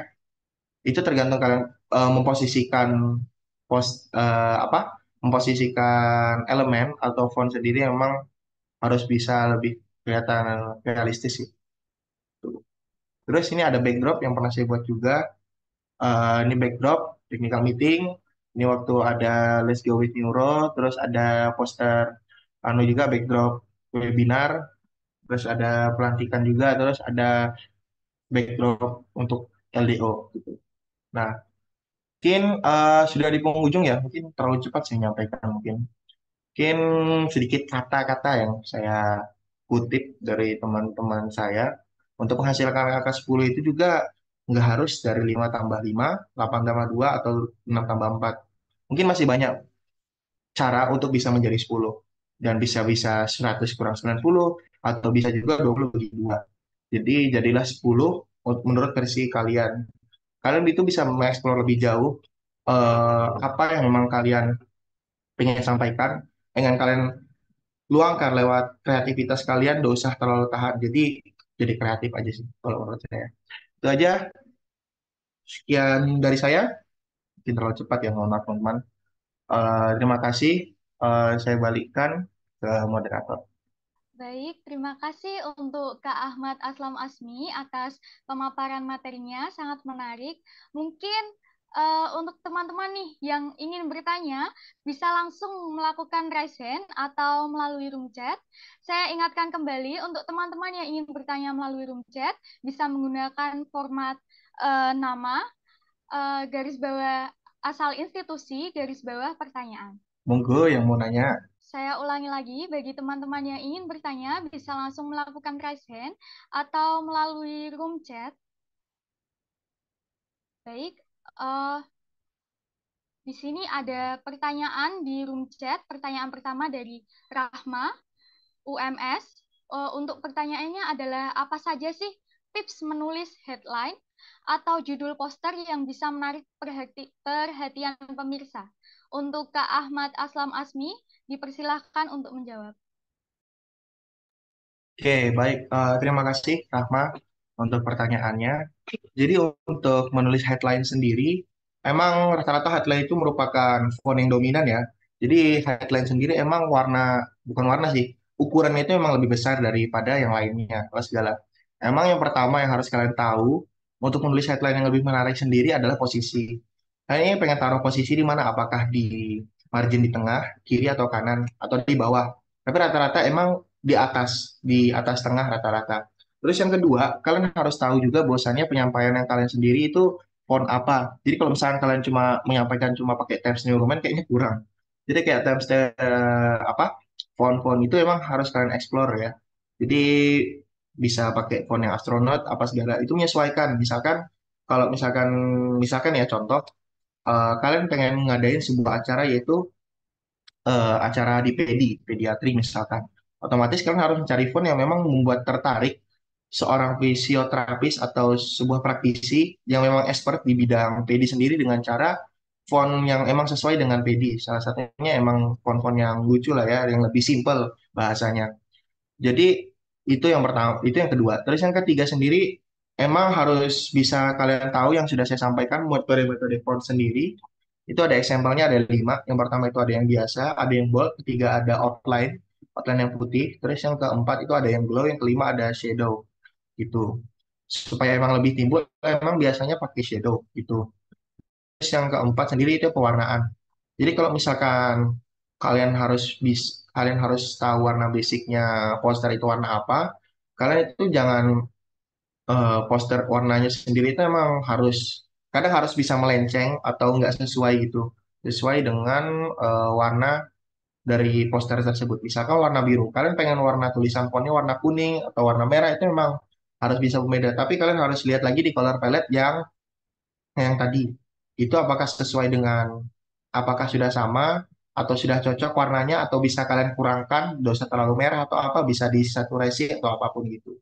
Mungkin itu aja sih untuk penyampaian terkait penulisan headline. Mungkin ada feedback dari Rahma. Untuk Kak Rahma, apakah pertanyaannya sudah terjawab?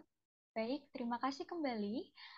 Ada pertanyaan kedua yang datang dari Kak Diah Ika dari Akademi Fisioterapi AB Yogyakarta dengan pertanyaan, apa sajakah cara untuk memasukkan elemen interaktif seperti kode QR atau augment reality ke dalam poster untuk meningkatkan keterlibatan?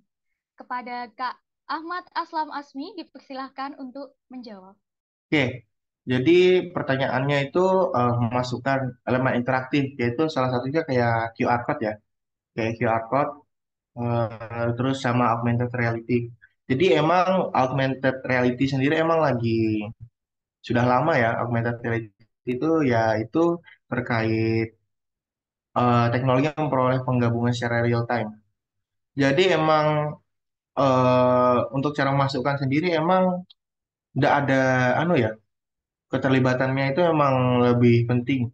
Cuman rata-rata orang yang saya biasa lihat, rata-rata QR code sendiri emang nggak terlalu banyak yang makai. Jadi setidaknya emang bisa dimasukkan ya untuk QR code sendiri atau augmented reality sendiri atau AR itu ke dalam poster itu lebih memungkinkan untuk membantu bahasanya, untuk memudahkan.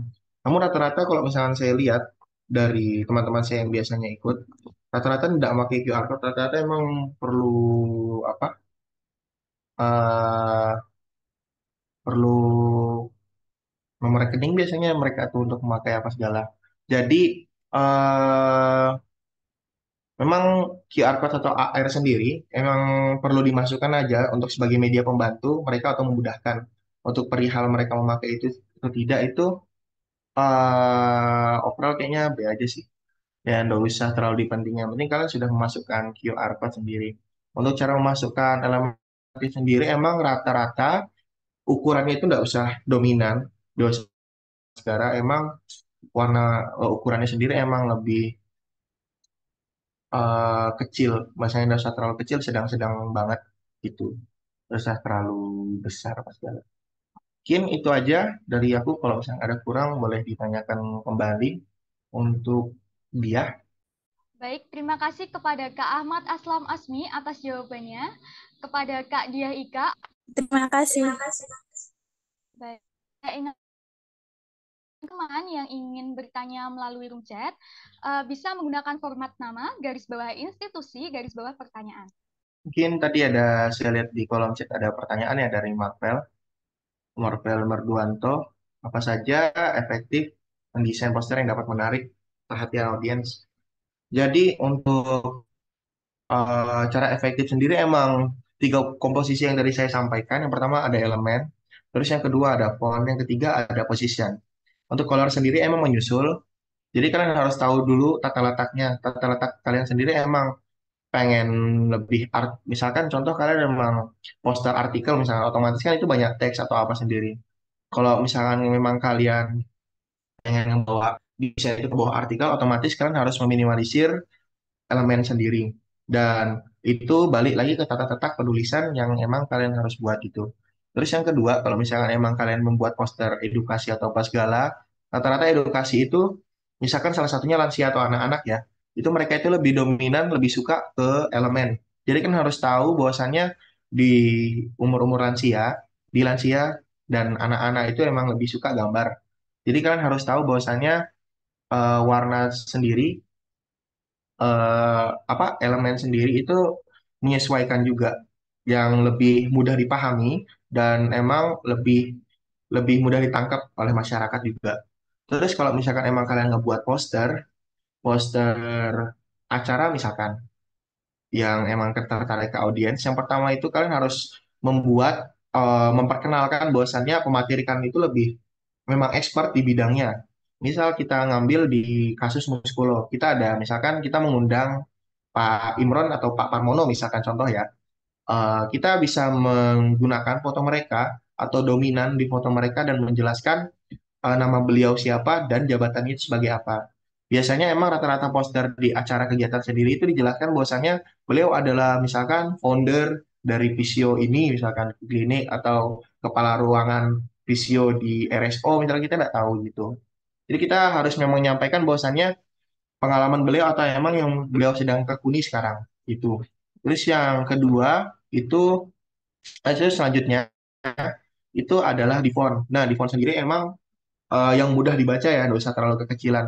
Untuk di poster sendiri, kalau nggak salah ukurannya itu minimal 18 guys. Nah, 18 atau 16, aku lupa. itu warnanya, nggak usah ukuran fontnya. Untuk yang lebih besar itu menyesuaikan aja kalau itu semuanya itu tergantung ke tata letak yang memang kalian susun.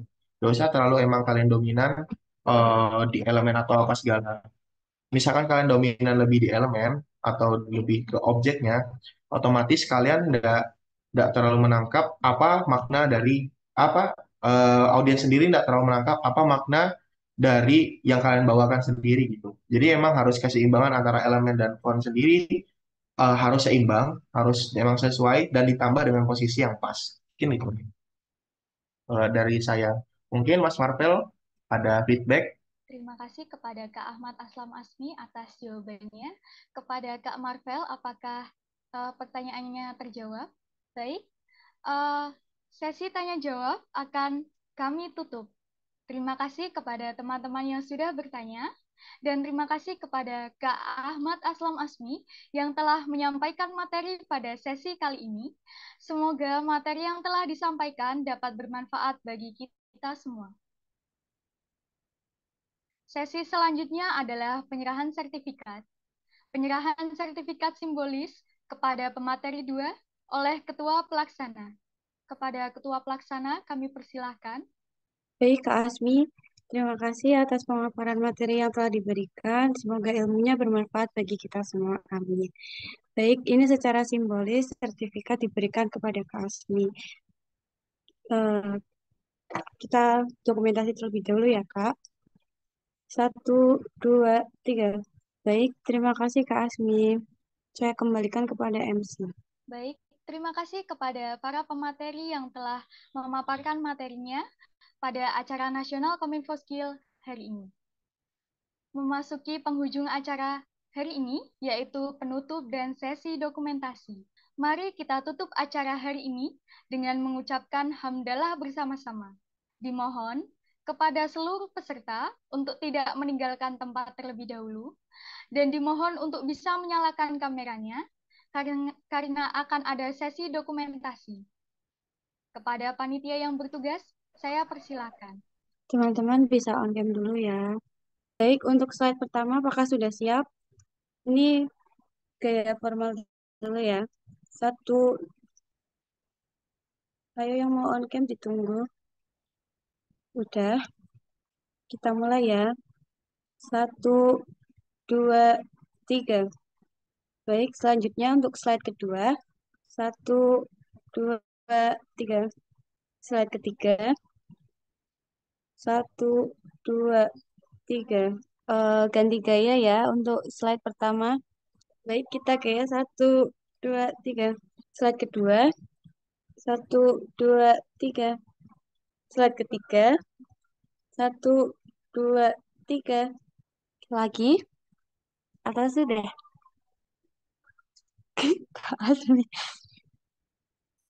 Baik, saya kembalikan kepada MC. Baik, terima kasih kepada panitia yang bertugas. Demikianlah rangkaian acara nasional Kominfo Skill pada hari ini.